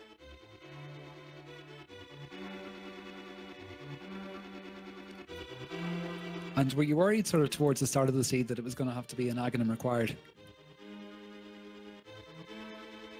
I guess not, considering how early we got the Titans and the Pearl. I forget where we got flippers. I want to say it was fairly early. Last checkerboard cave, and it's fairly early with left mid being early and mirror not exactly late. Yeah, once I completely start to get close to like the last 2 or 3 locations, then I really start panicking about the Aga play. But we didn't find the lamp at all. At least I didn't find the lamp, so it hadn't crossed my mind yet. Oh, neither find the lamp. Neither. We have no idea where it is. Probably in one of those pendant dungeons. Yeah, that would be terrible considering where Hammer was to get into Swamp. Yeah, we were wondering if anyone was going to make the Swamp play and just take the gamble and see if anything was in there. Yeah, V29, I really try not to dive pendant dungeons unless I'm like conveniently there. Since I was up on Death Mountain, I went into Hera once I remembered. Of course, it was empty, but otherwise, yeah, I try to avoid, especially Ice Palace, but I probably would have gone to Swamp next. I'm so glad I found a fellow Ice Palace hater. There are many of us. We are one. Yeah, but I never actually said it at the start of the interview. Echoing Blastic, GG, very well played. Very entertaining one to watch. Well, thank you very much. So the measure time difference here is, I think Cassio decided to go to Turtle Rock first before Meyer. I think he's beating on Lamp being there, but logically it cannot. So they both clear Turtle Rock. So I think that's the major time difference between the YouTube. Yeah, I was just glad I got to skip Laser Bridge. The keys lined up right. Yeah, Cassidy actually did do Laser Bridge because we like Blastig was saying, one of the reasons that he has fell a little bit behind was it seemed anyway, and we'll have to confirm whenever he comes in, it seemed like he was looking for the lamp, and so he went and did the full clear of Turtle Rock and didn't get Laser Bridge skip. But interestingly enough, he did a marathon just fine. So we'll really have to ask him. Yeah, a bit of an enigma. I might have to go back into the seed later and just. I'm curious. It's probably in one of those pendant dungeons, but that'd just be mean. But it probably is. Yeah, I can't really think of any other locations where it could be.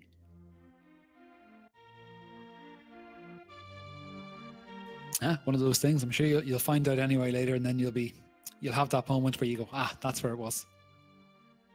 Yeah, I'm sure Logic probably wanted me to go to Swamp and get a green pendant to get a book from Sahasrara or something crazy like that. I would not be surprised. Neither would I.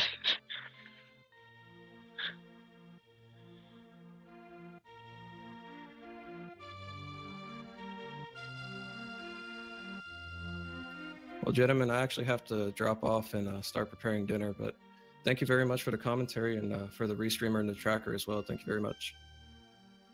Yeah, thank you for giving us this nice, great race. See you next time.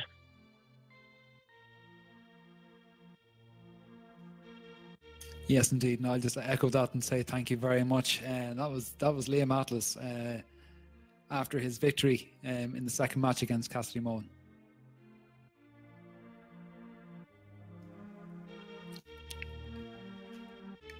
Who at this moment is in his Lammolas 2 fight in Ganon's Tower. So we're going to get to focus wholly now on Cassidy and explore his execution and see how he tackles this tower. And then we can get it. Hopefully he'll consent to coming in for an interview. And we can see what he was thinking whenever he made some of those plays.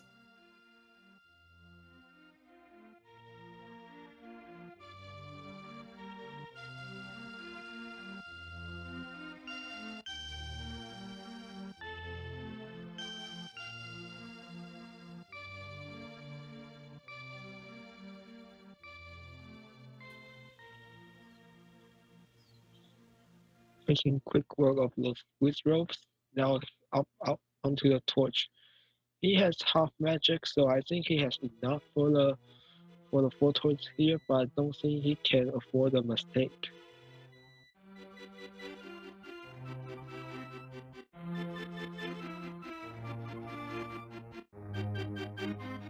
No, and I think he's taking extra care just to make sure that he doesn't.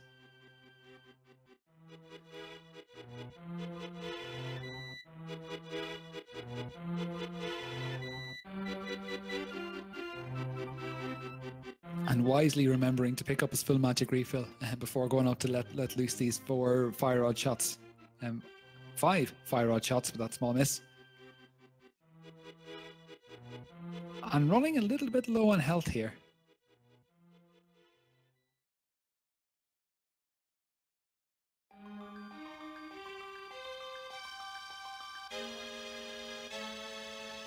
He has some refill on the anti-fairy coming up next to, so he'll be fine.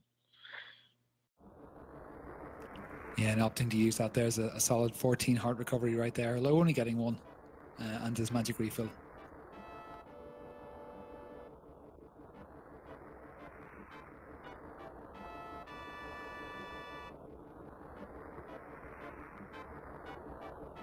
And hammer strats for Trolldorm 2, although taking a fall there. And I was about to say hammer doing the same damage as Tempered Sword against Moldorm, meaning that you can take him out without him entering the rage phase. Indeed, that's correct. Taking another fall. He can also use Lesser Sword Spin, doing the same damage.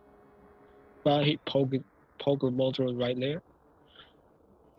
Yeah, I tend to prefer hammer strats over master sword spin strats just because the movement whenever you have a charged master sword is a little bit more cumbersome, and I find the hammer's a lot more reliable.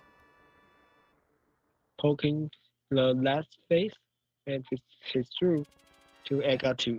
Hey, if it works, it works. I'll not take that away from him at all. Many runners have had many more falls to Trolldorm.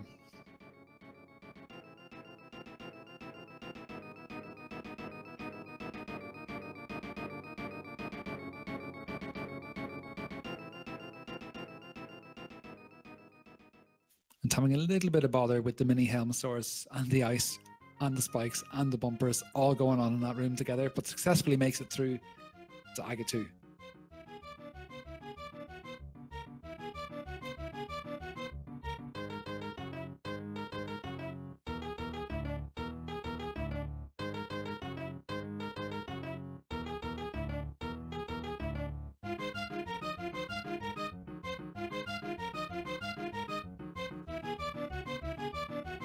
And getting a little unlucky with some of these shots.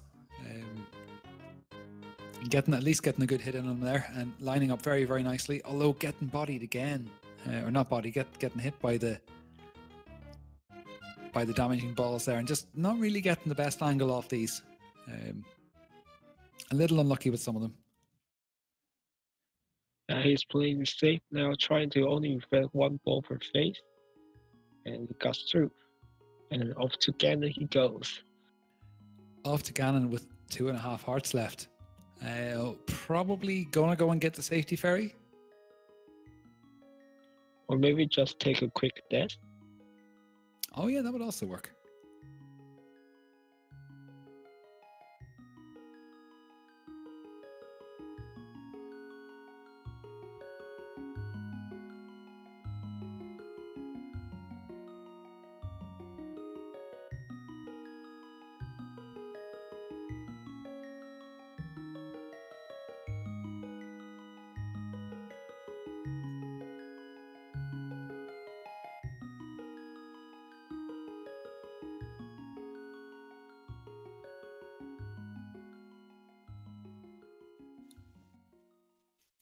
And there's the health refill anyway, so he's up to full health again. That is 15 hearts.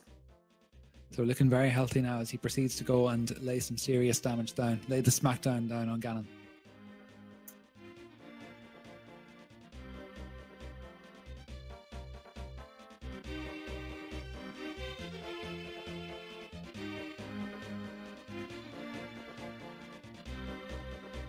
And just chipping away and chipping away at his health. Entering phase 2, the circling firebots.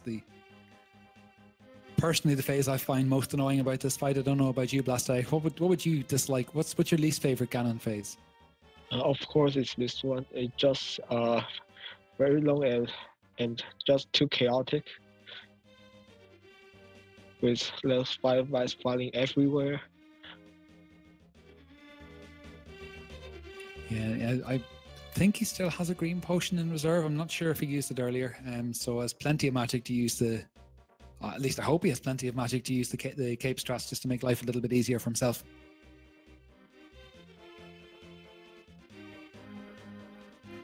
He must do, because he's got practically no magic left, so it'll be a little unfortunate if he's run out.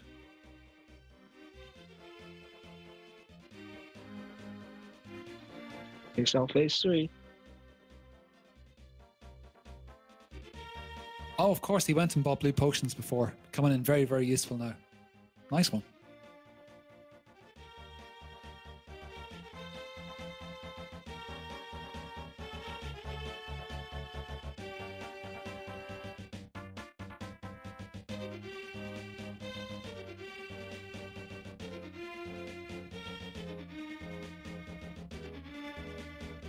I'm getting a little bit unlucky there with the spawns and the fire bats, taking a bit of damage from the circling ones.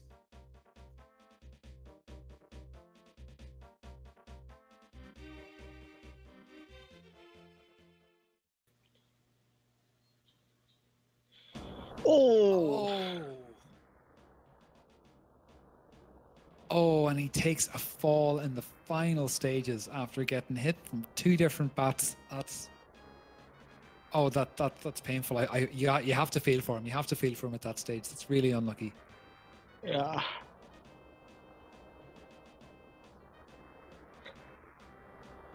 I think at this point he's got to take a deep breath and just settle himself and head back in. Just calm his nerves a little bit.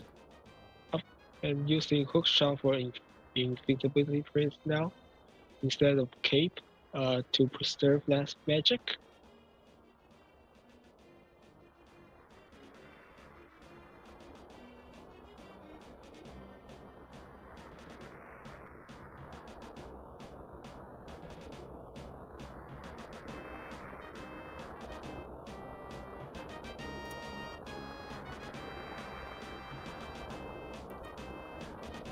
Certainly making a good start to a second attempt at the Ganon fight. Looking very solid in the first phase. And of course, as I say that, he takes a hit, but still absolutely determined. Onto the second phase now, he's playing it safe.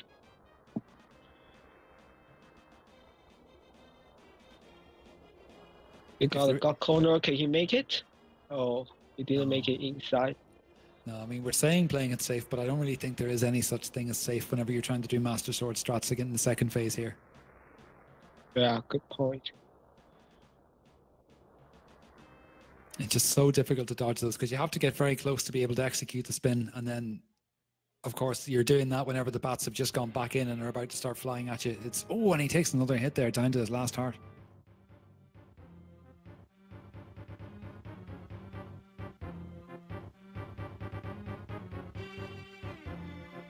Oh, that just waiting for him there. Oh, it was so close as well. He had exactly the right idea and knew exactly what to do.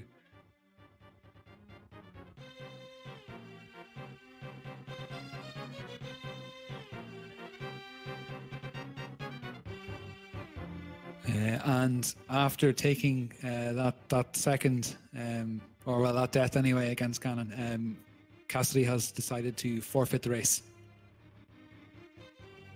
Yeah, looks like he had enough of that. I cannot blame him. No, I don't think anybody can. I mean, Master Sword, Ganon it's not an easy fight. It's not, no matter how much health you have, it's not an easy fight.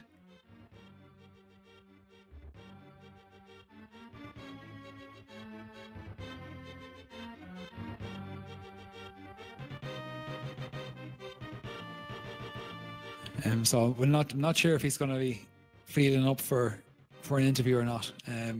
But yeah, it was GG, very very good effort, man. And there was some good plays there, some good execution. He did very very well. It's just a shame that a couple of routing decisions and unfortunate Ganon plays. But we'll see if he's up for coming in and having a wee chat.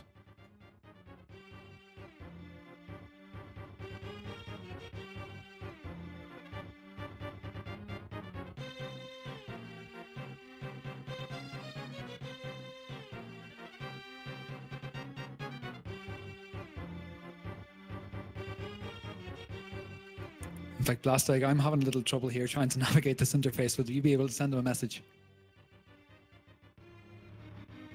I'll send you one through Discord. It's lovely. I'm exposing my flaws with technology these days. I am not as young as I used to be. Things do not come as easily.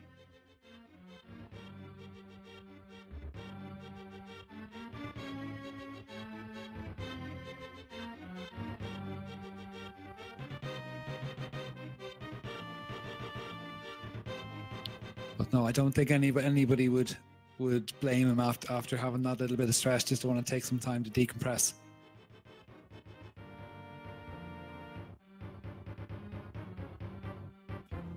Looks like Cassidymoen is not joining us for the interview, so let's wrap it up here. Okay, well then that leaves us perfectly. Then that leads us into the end phase here. So thanks everybody for watching. It has been a fantastic race, great participation in chat. It was lovely to be commentating, and thanks to Blastig for co-commentating, to No Name Quad 4 for restreaming, and just to see who our tracker was here. The Alan Heffley, very very nice.